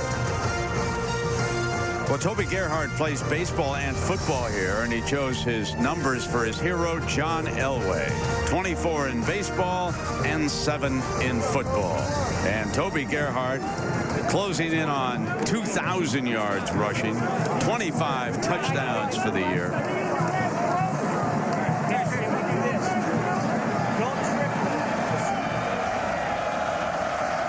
Whitaker with the ball on the tee. Going to be fielded at the 13-yard line by Riddick. Riddick is wrestled down on the 26. Herbie. Brent, Gerhart gets a lot of attention, and he should. But look at the Notre Dame transfer, the tight end, Ruland right here with a big block on Harrison Smith. Also, you're going to see the left tackle, 73, come around and pull. Also, watch big 47, Catron, lead his way. And what I want you to appreciate is the way they're able to get angles on the Notre Dame defenders. Now, Gerhart shows great balance and athletic ability, but the blocking angles by the tight ends and by the fullbacks on this offense, they're putting on a clinic tonight. And meanwhile, Jimmy Clausen is putting on a passing clinic. So here comes Clausen. He's going to set a screen in the middle with Hughes. Got some big linemen out in front of him. Across midfield to the 49-yard line. My man, big Chris Stewart again, 330 pounds. We must have said his name 5 or 6 times, the left guard. The play is perfectly designed. And look at Stewart, 330 pounds going up against a corner at 195 pounds. But Jimmy Clausen sets this up. He waits for the lineman to come, the defensive lineman to get to him, and then dumps it right over top of him, and he had a convoy leading him downfield. Notre Dame is the only team that Harbaugh has not beaten once since he became the coach here at Stanford. Of course, has 2 wins over USC. Let's go back to Toby Gerhart. We talked about him being a two-sport star. He's an outfielder for the baseball team. Here he was in Omaha. He went 3 for 4 in their victory over Florida State. Then he had an RBI double in an 8-3 elimination game victory over Miami. He's a career 275 average. But when you talk to everybody, his future is in the National Football League. I just love to see he's on one of the premier baseball programs in the nation. And he's a stud. Dropping down under and nothing doing at midfield that time. That's going to bring up a big 3rd down. And that was Batamasi made a big hit on that play and forced this 3rd down. Actually, my guy Chris Stewart leading the way that time. I think he may have been involved in bringing his own man down. 330-pound man has been busy tonight. 3rd down and 9. So here we come. Can the Cardinals stop the Clausen air attack? They're showing blitz here, and he's going to make a check. He's going to bring his tight end down for extra protection. And you can see Rudolph move in to help out. Going to go deep, going to attack. Overthrows his receiver that time, but it could not be intercepted step for step. Batamasi was the corner on that side on Golden Tate. Brent, he got exactly what he wanted. He recognized it. He made the check. He moved Rudolph down. Maximum coverage. He kept Hughes in. He had the matchup one-on-one at the top. Golden Tate with an inside release. Batamasi forced him to the inside. And the timing just not there that time between Tate and Jimmy Clausen. Terrell is back deep for the Cardinal.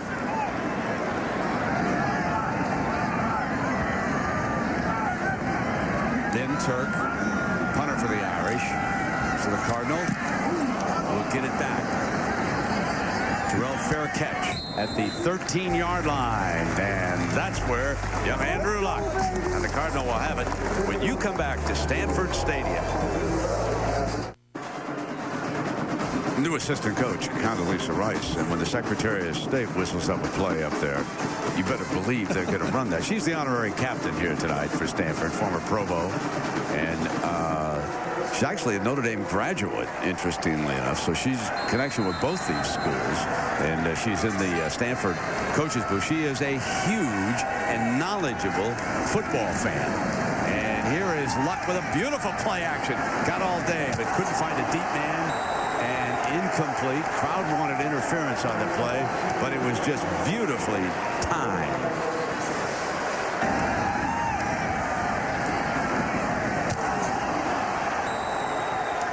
Gerhart got lit up, didn't, by Harrison Smith. Yeah, and that's part of being still a young quarterback. As good as Andrew Luck is, that's one where eventually he's just going to throw that football away. You can't lay out your Heisman Trophy candidate out in the flat like that with Harrison Smith just waiting for him to throw it out there, and he just lowered the boom.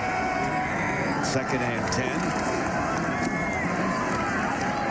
And this is going to be 3rd and long now. So this is a pretty good defensive stand here by the Irish with 5:40 against Jim Harbaugh's Cardinal offense. And that's that Teo again, number 5. I can't say enough about what a future this freshman has coming out of Hawaii. Heavily recruited. USC wanted him, and Jim Harbaugh told me that Stanford also wanted him, and they were surprised that he wound up in South Bend. They said we would not have been surprised if he wound up at USC, but he said out of nowhere the youngster decided to go to South Bend and play for the Irish, and that brings up a point, Herbie, that 3rd down as Luck rolls away, steps up. Now he's going to take off. Got the 1st down and then some. Penalty flag at the 20-yard line, so hang on here. And, I think Harbaugh just told you who this is against and that he's not happy about it. Number 84, offense. 10-yard penalty. 3rd down. So it'll be 3rd down. But Herbie, it brings up a point. And the point is basically this. Notre Dame with the right man can get back in a hurry. Look at what Ohio State does. Jim Tressel up in the Midwest. Michigan can come back. Mac Brown did it down at Texas. Urban Meyer at Florida, the right man. And that's the key. Jim Harbaugh went down, recruited Luck, watched him at the Elite 11s. He's gone after the right kind of football. The right coach putting together the entire football team is everything. They can come back. Trust me. Notre Dame is a big-time product. Well, it's like when Nick Saban went to Alabama. Absolutely. He's turned Alabama. He's been 12-0 the last 2 years in the regular season. Third down and 11 now for Luck. Oh, here's Gerhart for the first down. Wide open. Run out of bounds at the 45-yard line. Simply one of the best running backs in the country. Yeah, no doubt about it, Brent. Anytime you get into third down and long, you need great pass protection. And John Tenuta usually gets pretty creative. He does a good job of looking downfield, keeping the linebackers to the middle of the field.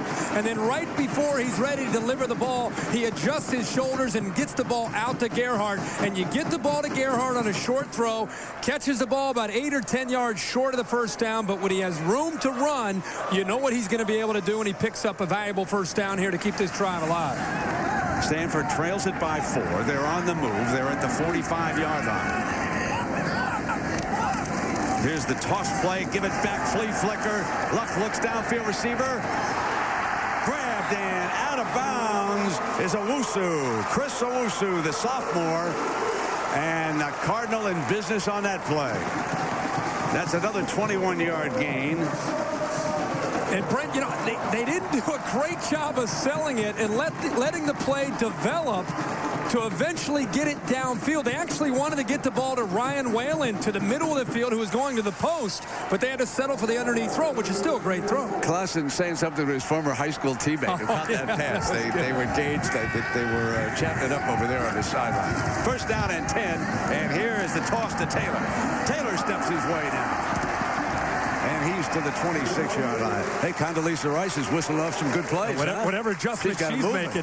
Here's Jim Dre with a seal block, 83. And there's the freshman, Jonathan Martin, 73, leading the way again. We've seen this play called time after time, many times to the left. Look at the block right there. That was a freshman, Jonathan Martin, against Manti Te'o, who we've talked a lot about tonight. That time he chopped him down and made a nice little running lane. And Tyler Gaffney checks into the backfield, number 25. He's alongside with Taylor. You see both of them there with Luck in the Stanford backfield. And here is Taylor. Can't get the first down. And let us go to Matt Weiner in New York. All right, Brent, time for our AT&T All-America Player of the Week update.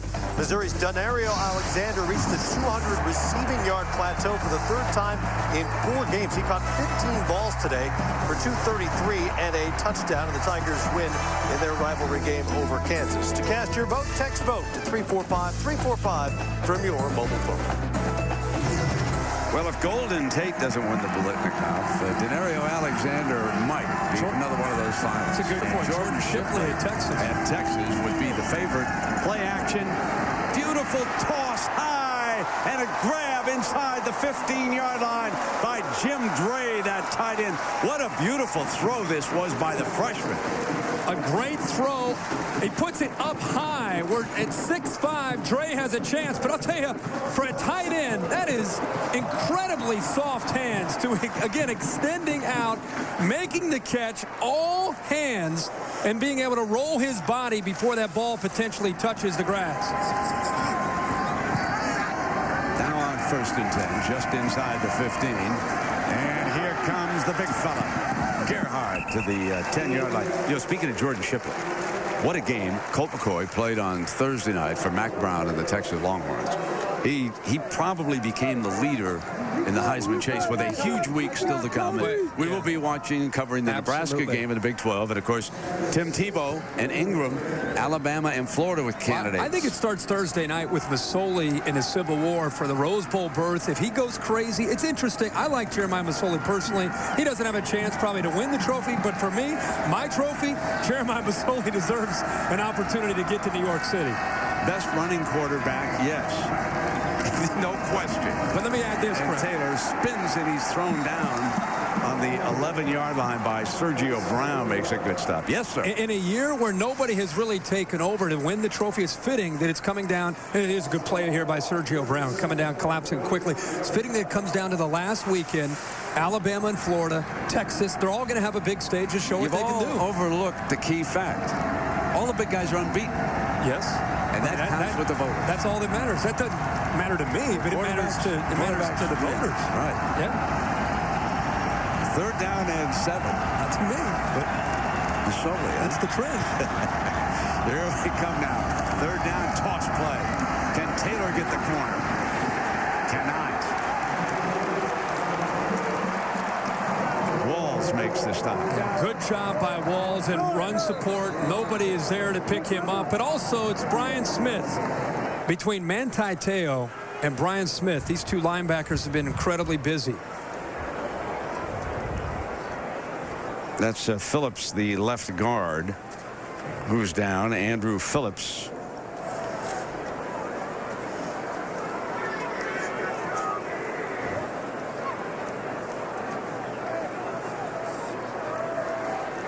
Herbie, you know, we were talking about the stadium.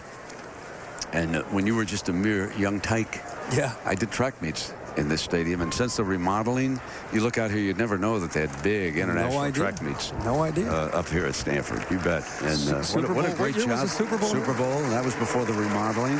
San Francisco and Miami. Was that David Woodward? Super Bowl. Yes, it was David Woodward. Good I mean, that's going way back. I won't ask you that one on Aflac. I know you know the answer.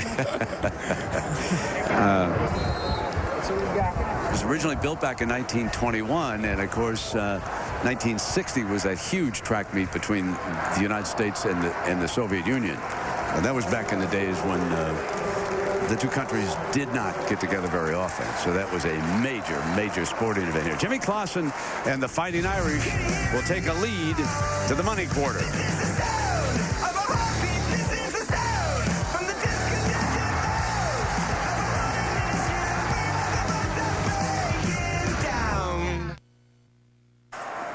Well, field goal time for the Notre Dame transfer, Nate Whitaker.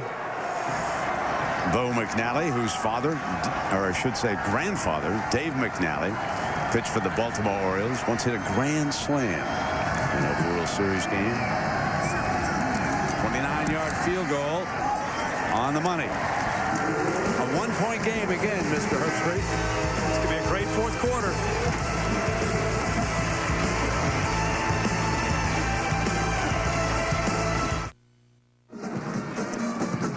There's the famous Stanford tree, the band mascot. All night long. The band mascot, not the university mascot. Whitaker. This will come out on the 20-yard line. They'll take a knee there. Coach me up now. Okay, now here we go. Okay, this is the thing here. The fear of the tree. Okay. Now, once upon a time, these fellows were known as the Stanford Indians. Okay. Okay. So they changed their name to the Cardinal, and I think a lot of folks thought, oh, that's the bird, but it's not. It's the color. I'm looking for a bird in the tree. Right. So you can't. But it's the color. Cardinal. Okay. That's it. So what are you going to do for Cardinal? So therefore, the band says, let's fear the tree down here. So that's how it all began. Everybody needs something. And there you are. That's a beautiful outfit, I might add. First down and 10. Here's Clausen now. Going to put it up. Going to go deep. Got Tate one-on-one. Making interference. He's got it. No question about this one.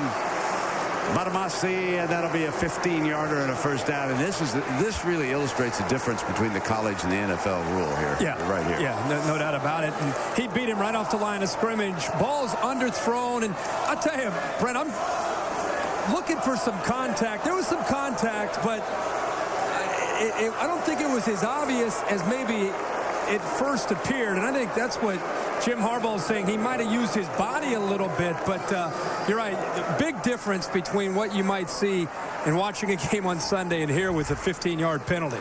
Now that reminded me of Bo. He's not done. Oh, he's not done. Bo was never done either. No, never. First down and 10 at the 35-yard line. Hughes, big hole before he is stopped short of the first down. That was Michael Thomas, sophomore from Houston, Texas, making the stop. We've talked all night about both these offensive lines doing a good job opening things up. Jim Harbaugh's still pretty excited, but keep an eye on Chris Stewart. The left guard, he has been pulling around all night long trying to open up these running lanes and doing a great job. And it's been more with him than from the right side, with the right guard pulling around. Three Packer receivers. Kamara now will come in motion, and they will strike with Floyd. And Floyd picks up the first down out of bounds at the 44-yard line, and simply cannot stop the Clausen passing attack. He has 4 touchdowns passing here tonight for Charlie Weis. He's thrown for better than 230 yards, 16 of 22. He's having another big night. He was big in South Bend against Stanford a year ago. And the decision that Stanford's making is sitting back and letting him throw the easy throws underneath coverage, or coming up and getting beaten behind coverage. This play fake going to go deep again. Floyd battled, and again interference. This time on Sherman. 2 interference calls on this drive.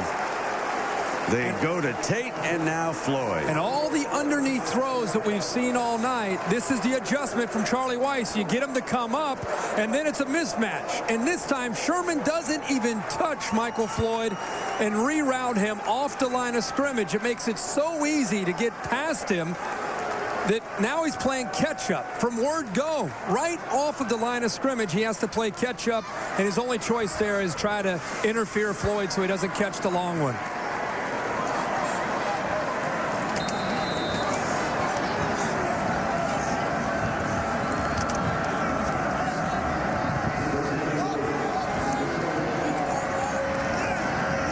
First down and 10. And then Clausen inside little draw play there with Riddick. And Riddick crosses the 30-yard line. Clausen and Coach Harbaugh, they've got a pretty good rivalry. And after that last big gain, I thought Jimmy might have been looking over at Coach over there at the sideline. And how you like me now? I want you to take a little look at this now. I want you to watch him. He said, you can't do that.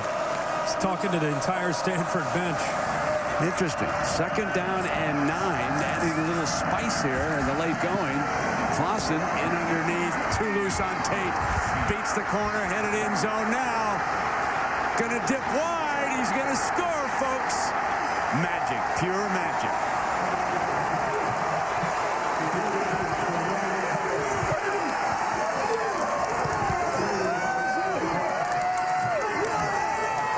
Look how soft the coverage is.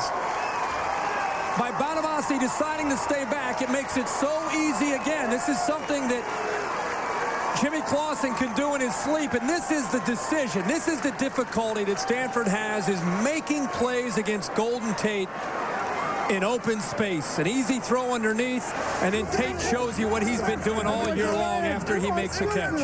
Now we've got 2 penalty flags thrown.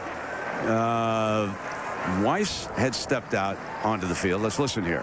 Going on the field is a touchdown. After the touchdown, personal foul. Unnecessary roughness, number 54 defense.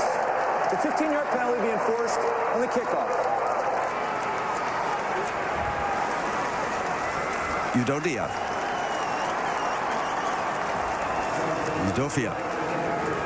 He made the mistake down there, so Udofia, number 54, with the penalty.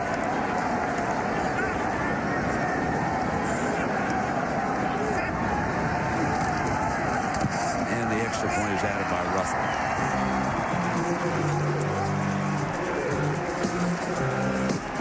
Clausen is now thrown for 265 yards. With Kirk Herbstreit and Lisa Salters, I'm Brent Musburger. 12:56 to go. Wild one unfolding here at Stanford. 38-30, total of 68 points. And a tired leprechaun. Come on, Red. So it is Stanford's turn here, Herbert. I have a feeling he's not done yet tonight. No. I don't think the three's done either. Owusu picks it up.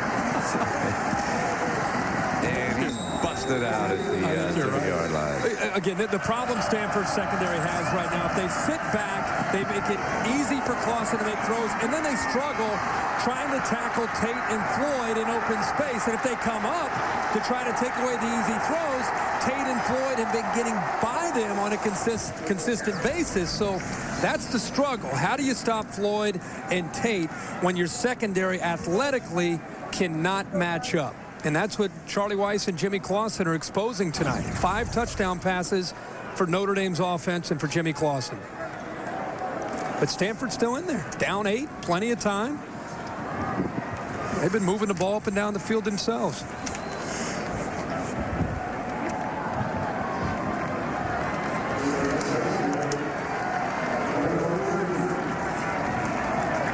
Five touchdown passes for Clausen, 3 to Tate, 2 to Floyd.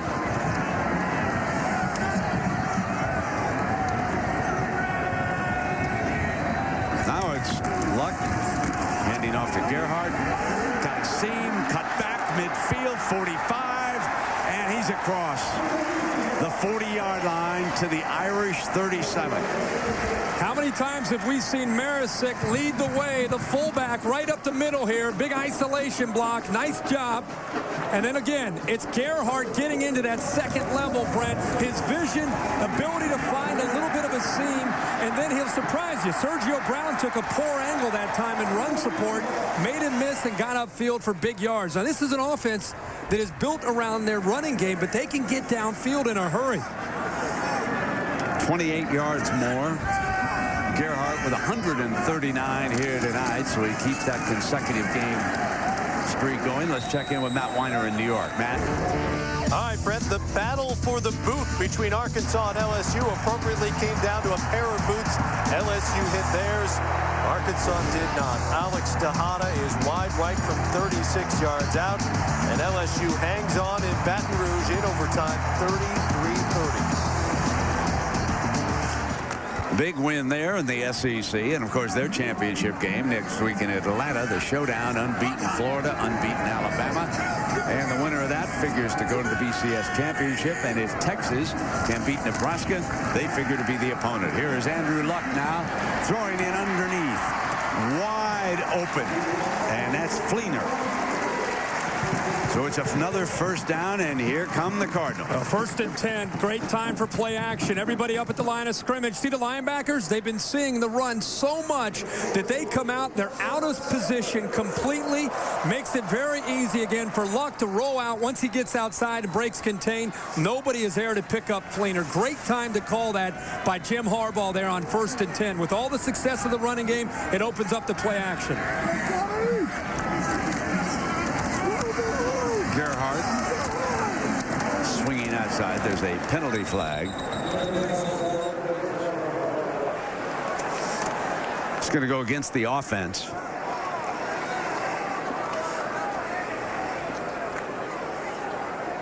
Holding. So we'll come back. Well, we talked about Colt McCoy's great game the other night against Texas A&M. And here are the 4 big fellas as far as the Heisman is concerned. You can see what Tim Tebow has done there. And there's Colt. Mark Ingram. Mark Ingram was shut down pretty good this weekend. Nicked up a little bit, but he's still got the big game ahead of him against Tebow and the Gators. And Toby Gerhart, there he is at 1,600 yards. So there's your big 4.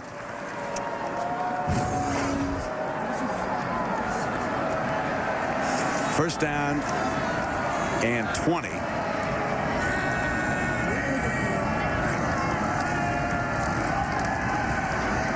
Luck. Incomplete, and a wide open receiver down there was Ryan Whalen, the junior. That time Andrew Luck caught a break because Manti Te'o was reading his eyes perfectly, and I think he underestimated the speed that Whalen was coming across the middle of the field, because if Te'o would have stayed right in position, the ball would have hit him right in the chest. So Luck lives for the next down and avoids a big mistake here late in this game. Second down and 20 for the Cardinals. Gerhart bounces outside right. And he's down to the 21-yard line. A manageable third down, Herbie, coming up here after that run by Gerhart. Another good job up front by this offensive line. The tight ends, big fullbacks. Really impressed. That time they were able to get to the outside, sealed the defensive end, the outside linebacker, and gave him a nice lane to give him a chance here on third down.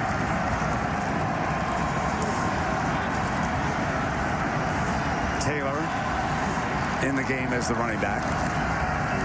Gets the call. Tripped. Keeps coming short of the first down. Brent, there's one that has a play caller on third down. You'd love to see Toby Gerhart, and maybe Jim Harbaugh's at this point in the game thinking 4 downs. He's able to put Taylor in the game on a running play, get as many yards as he can, and then get the big fella back into the game here on 4th down to give yourself a better chance. But on third down, Gerhart had to come out because the previous play he had worked pretty hard to put him in that situation there to at least have a chance for the first. Going to go on 4th and 4. Gerhart back on the field. Here we come. Crowd up. Trail it by 8. 9 minutes to go. Toss play. Gerhart going to throw it. The baseball player end zone. Interference. Got an automatic first down. What a play down in the end zone.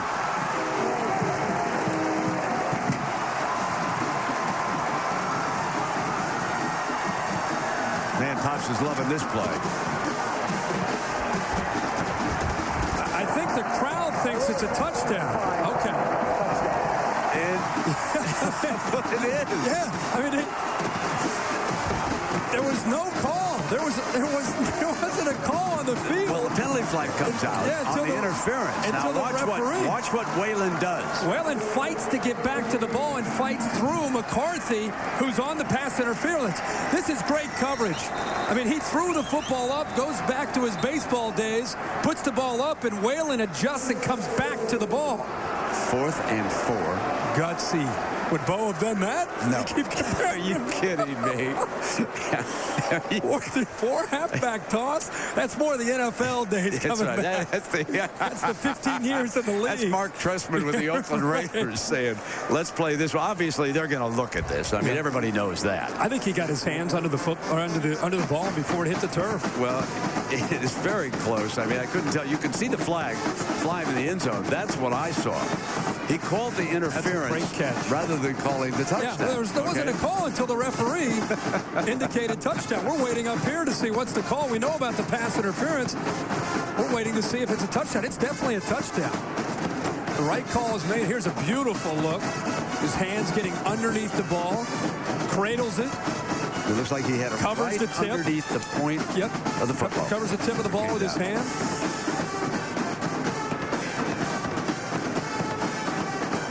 I'll tell you, Gerhart, for a baseball player, let's listen to the confirmation here.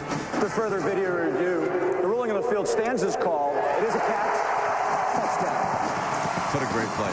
But the point I was going to make, Herbie, Gerhart, he didn't swing wide to throw it. It really looked like he was coming across the line of scrimmage. I mean, he really moved in there before he threw the ball. I've been impressed with Ryan Whalen all year, but especially tonight in some crucial moments. He and Jeff Mayo in this conference, 2 outstanding receivers that don't get a lot of recognition. Marisik, power formation. Dre steps out to the right. They're going to throw it again. Drop back left side, 2 points. Working across was Jimmy Dre, the tight end.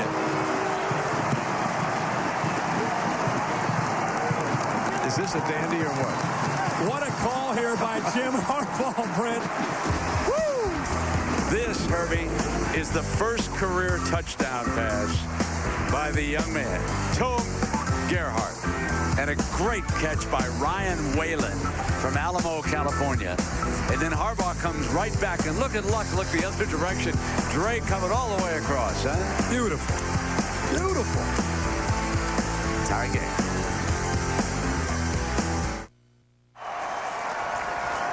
8:59 remaining here at Stanford.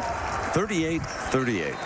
Stanford of the Pac-10 and the independent Notre Dame going at it. The Irish have beaten the Cardinal 7 straight times. Notre Dame's the only team Harbaugh has not been able to beat at least once since he became the Stanford coach. Whitaker with the ball. And it'll be fielded in the end zone, and coming out is young Riddick. Not the best of decisions. Didn't get a big return. Back to that two-pointer. Yeah, here's Jim Dre right here. He's going to motion and eventually release to the back of the end zone. Brett, you made a great point how for a young quarterback, Andrew Luck knows he's going to throw to Dre, but he looks it off to his right. And then eventually, as the rush gets to him, just throws the football where Dre can make the catch. And how about Dre as a senior? In 07, he completely tore up his knee. He had 2 surgeries, and tonight he's had a heck of a game, both blocking and receiving. Fun, isn't it? Oh, this is great. Now it's Clausen's turn. He's thrown 5 touchdown passes tonight for the Irish. They'll start off with Hughes on the running play for 9 yards. So Charlie not giving up the run yet here tonight. Which is smart. Keep the safeties occupied. Make them respect that. Just enough to sprinkle it in and then get back to Golden Tate and Michael Floyd and Jimmy Clausen doing their thing. I think this game's going to come down to which offense has the ball last. 8 o'clock out here along the Pacific. 11 o'clock back east. They have over 800 yards of offense here tonight between these two. Tie game. And here is Floyd twisting for a first down. In case you're just joining us, the match advantage so far for the Irish has been their passing game against the secondary of Stanford as expected. And on the other side, for Coach Jim Harbaugh, the mismatch has been his running game versus the Irish. They have pounded the ball down the field against Charlie Weiss's front. First down and 10 now for Weiss, Clausen, and the Irish.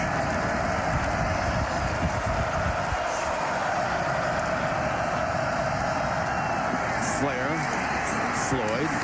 Nice tackle by Thomas. And Herbie, let's take a look at the Pacific Life game summary for the folks just joining us. It's been a game that has gone back and forth. It started early after a Notre Dame miscue on their first play. Gerhart gets the ball in for a touchdown. But Jimmy Clausen, that's where he really has taken over. Coming back to his home state of California, finding Golden Tate numerous times. Tate has 3 touchdowns this evening, 7 catches overall. But it's been a game that's gone back and forth, and both these offenses have had their way with the opposing defenses.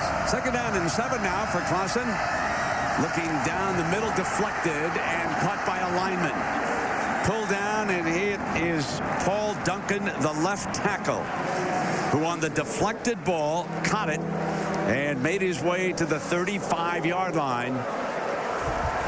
And Notre Dame, again, good pass protection. Clausen has times. Will Powers at the last second just throws his arms up.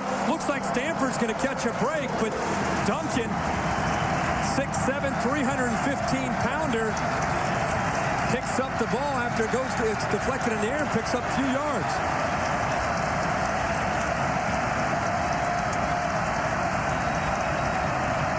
Third and 2, and Hughes will try to get it, and he won't. Cardinal ready, and they ate that play up with Shane Scove, their freshman linebacker. This is his 6th start here tonight at that linebacking spot. Makes a big play for Stanford. A highly touted true freshman that Jim Harbaugh was able to convince to come and play in Palo Alto. He's able to get right by Paul Duncan. Sam Young, rather, the right tackle, and makes a huge play. Right when they needed it, they win the battle at the line of scrimmage, one of the first times all night. Boy, they get the ball right back. What a big advantage with 6 minutes to go here, Herbie. Turk punting, and Terrell. No fair catch. And he is down at the 29-yard line. Stanford football. Deadlocked at 38. 5:48 remaining in regulation. Well, a reminder to stay tuned after the game for your late local news over most of these ABC stations. Then over on ESPN, turn over to SportsCenter, post-game analysis, as well as today's scores and highlights. And they'll peek ahead to all the NFL action coming up tomorrow. Of course, the big one Monday night, the Patriots and the Saints down in New Orleans on ESPN. I'm going to miss that one. Here we're tied at 38. We've had a dandy, and here is Gerhart and Brian Movelson. made the point that Harbaugh will go to work on that clock right now. And, of course, you know, being another Michigan man, yes, he knows what Bo would do in this situation, right? Of course. And it's something that they've been positioned to do quite a few times during this season because of their ability to run the football. They're able to chew up a lot of clock. But tonight they're running the ball, and they're scoring in a hurry. Quickly. They get down the field. So 5-14. Charlie knows he's got all his timeouts over there now. Gerhart bangs for that first down. Still going. He unloaded on a cornerback, Gary Gray, and then muscled his way. NFL, take note. You got a power back who can move. Well, before that, he takes on a linebacker's arm tackle. It was Brian Smith, and then he lowers the shoulder and takes out Gray, and then Slaughter comes in for a piece right after he takes it over Gray. Look at Slaughter's right there, and then finally Harrison Smith rides in for another 5 yards. Who's he think he is, Earl Campbell? First down and 10, and Toby making a Heisman statement here tonight.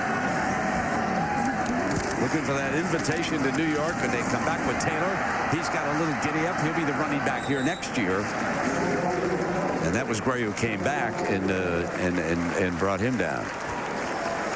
So there is the young man, Toby Gerhart. Clear the cobwebs after that last carry. Wow. You break 5 tackles in one play. You can take a couple plays off. Catch your breath. You know, he has broken the Pac-10 rushing touchdown record tonight with those 2. He came in with 23. He's passed Lindale White and Corey Dillon with 25. He's got the all-time Pac-10 record. Unbelievable. Got 4 minutes in the Pac-10. What a future they've got next year with all these quarterbacks like Luck coming back. Here's Taylor going wide and ridden out of bounds by the Irish. Brian Smith has been active. Gerhart's probably going to make his way back on the field here. His third down. Here he comes. Third down approaches. There he is, back out already in the huddle, ready for the next play. And, you know, that's the one thing that Taylor this year and Gaffney, mainly Taylor, been able to provide Gerhart with just enough to be able to catch his breath and not lose too much from the offense and then get him back into the game to get up more yards and pick up first downs to keep this clock moving. Big third down here for both these teams.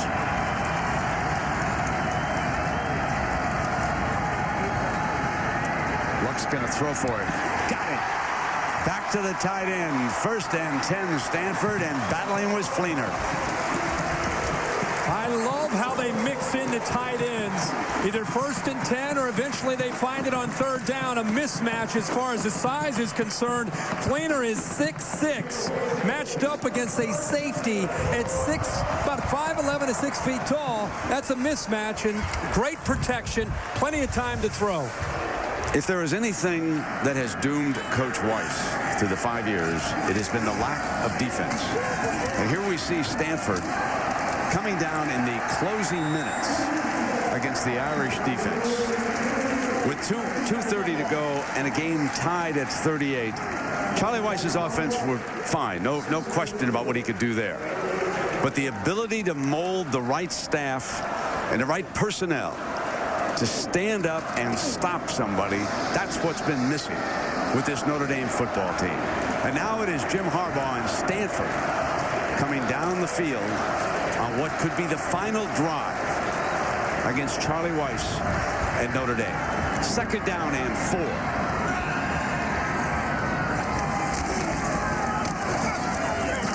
Toby from behind is ridden down, just short of that first down. Now this will bring up a 3rd and short. What a workhorse Gerhart is. He's been averaging this year about 26 carries a football game, and looking at what he's been able to do tonight, he's right at 26 carries and actually closing in. He's at 179 yards in a game. He's been so durable. I mean, you talk about his balance, his vision, his power, everything. He's the total package. He's everything that you would want in a running back. Look at the balance here early in this game. Gets his left hand down, fights his way into the end zone. He's got tremendous athletic ability when he gets out to the perimeter of a defense.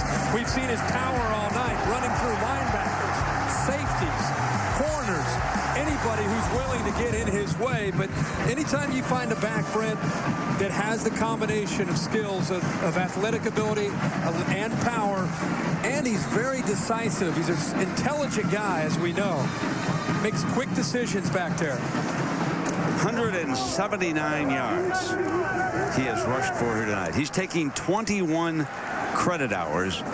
You mentioned him being intelligence. The average load to carry around here is 15. And he's taking a calculus course. He's not taking any Mickey Mouse courses out here. 21 credits he's carrying this quarter.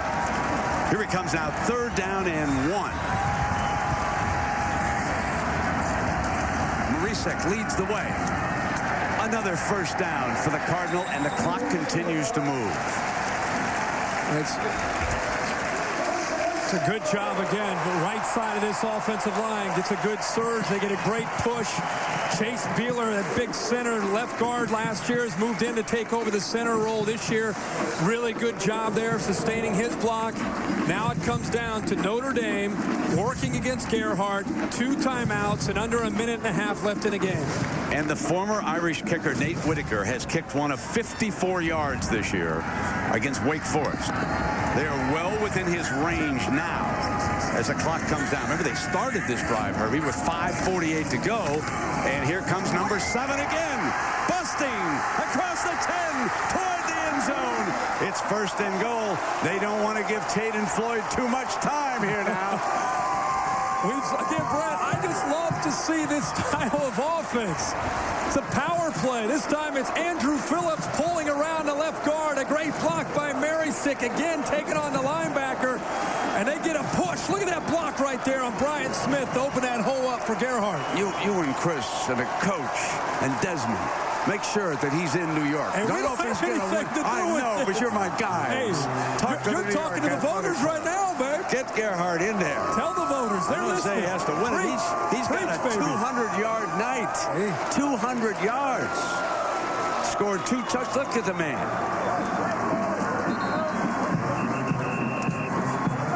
Voters decide who gets there, and right now he's putting on quite a display for the voters to look at. And Herbie, you know, there's one thing that has doomed Notre Dame all year, and that's those close losses. What was it, 5 losses coming in by a total of 21 points? All right, there's your average loss.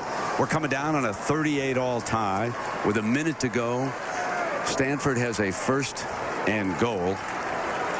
He's tearing into somebody there on the headsets.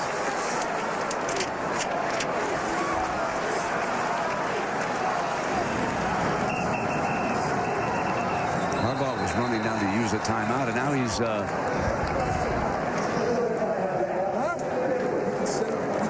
so Stanford burns one.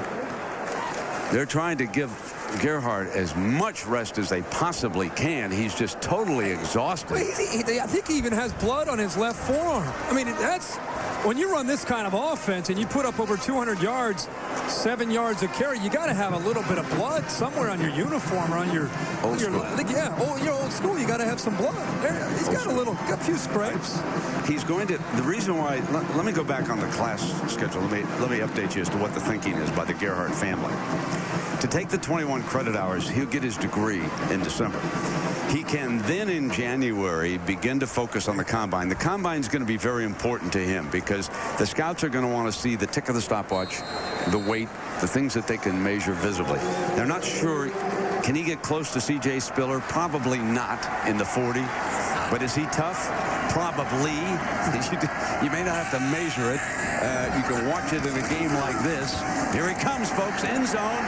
Stanford leads. They let him in. Yeah. They let him in to get the 59 seconds. There's no question what happened here.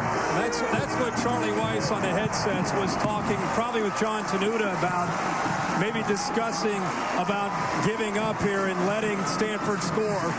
And maybe they were having a different approach to whether or not that was a good idea or not. But obviously, Charlie Weiss, as a head coach, wins that discussion. He wants the football back in Jimmy Clausen's hands with a chance to try to get down the field and score a tying touchdown.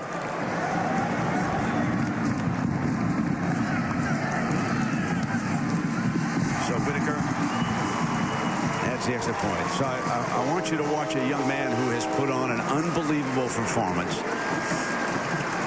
Yeah, nobody to block there. Brent, 26 touchdowns. 26. And here's his father, Todd.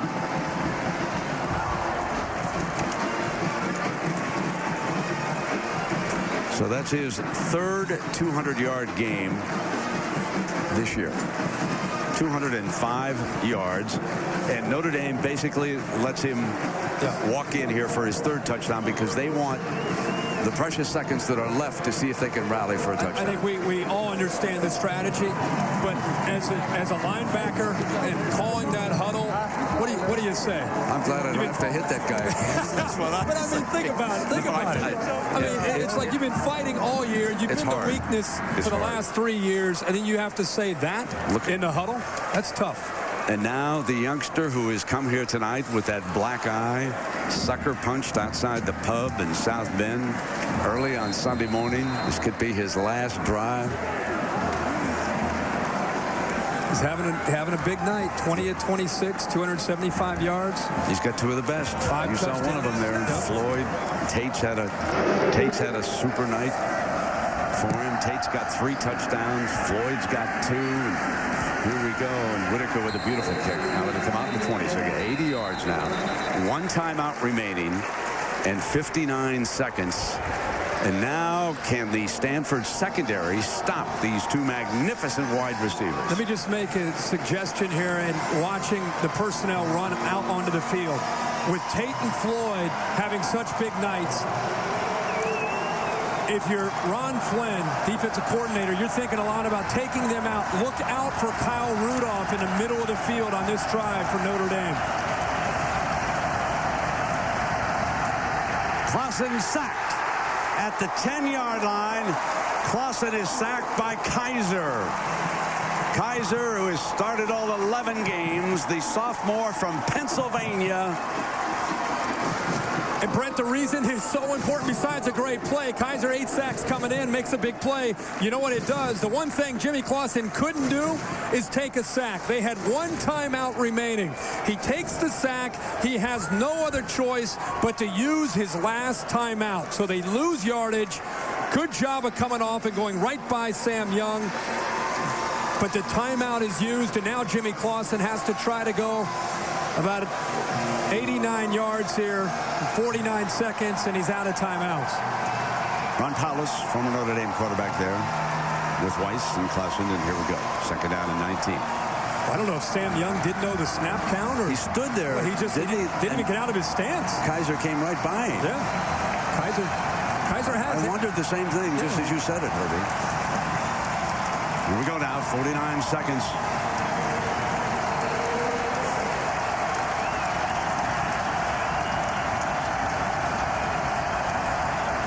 Clausen's got 4 wide.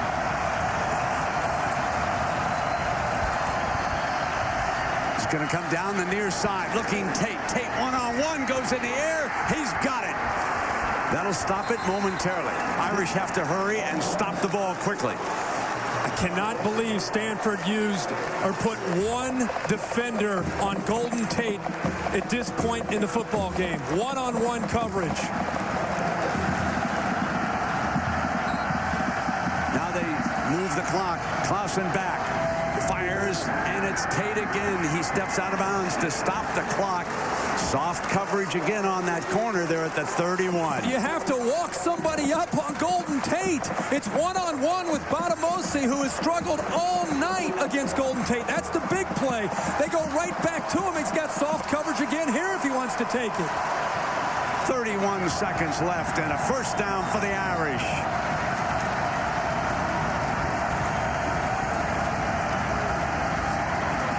Clausen comes right back to him. Out of bounds. Stops it momentarily. That's not a first down, but he was out of bounds at the 24-yard line. Now 25 seconds remaining. Brett, Batamosi has to get up here and be able to affect him, and then you move McAnally behind Golden Tate. Corners continue to play off. Here's Clausen. Looking back, gonna get sacked again. Remember, no timeouts remaining. Clock will continue to run. This time it's Chase Thomas. Got to spike it. Got to spike it to stop the clock. Charlie knows it. He's got to stop it. That'll give him one down. Here we come, down to the last play. Stanford made the adjustment, had to take Golden Tate out. We just talked about it, and here's what they do. They take away Tate. They have protection behind it, and Jimmy Clausen doesn't have anywhere to go with the football. He's been getting used to having Clausen. He looked to the top also to try to find Floyd. Great coverage that time by Stanford, allowed the pressure to get to Jimmy Clausen. For whom the bell tolls, huh? Final 7 seconds. 4th down and 11. Clausen got a 3-pack right side, gonna fire deep toward end zone. Incomplete. Stanford will win it.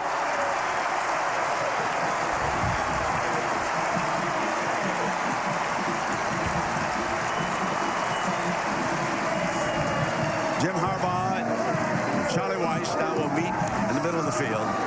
They have had through the last few years a very good relationship, we should point out.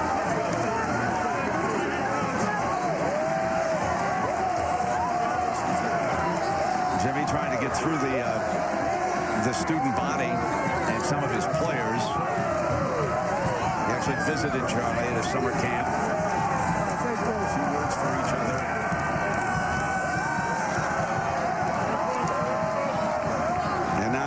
Charlie Weiss will make what many believe will be his final exit as a Notre Dame coach. And meanwhile, let's go to Harbaugh with Lisa.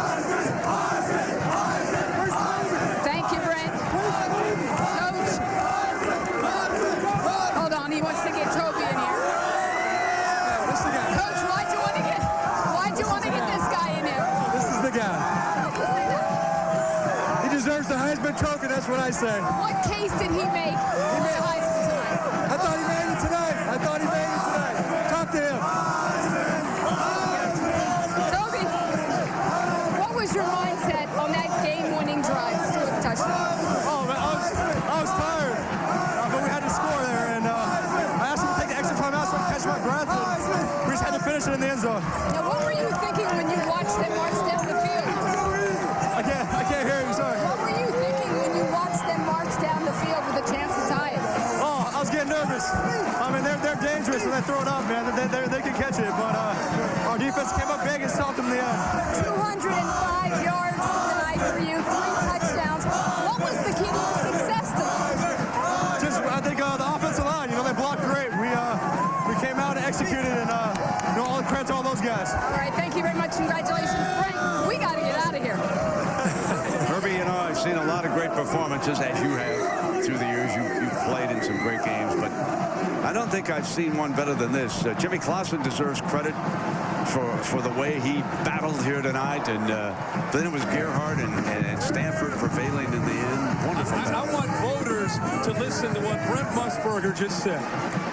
You've called a lot of games, and you just said you don't know if you've seen maybe a better individual performance than what you just witnessed in his final game to put an exclamation point on an unbelievable season for Toby Gerhart. If that doesn't get the voters' attention, I don't know what will. There's a lot of great candidates, Herbie, but Toby Gerhart deserves to be one of the finalists. A 205-yard night. A night that Stanford will never forget. And you know what, Herbie? Somewhere down there, a tree is celebrating. Folks, it's been Dandy, and there's the athletic director hugging Clausen. We'll see you next Saturday night at the Big 12 Championship. Texas and Nebraska. Take it away, Tree.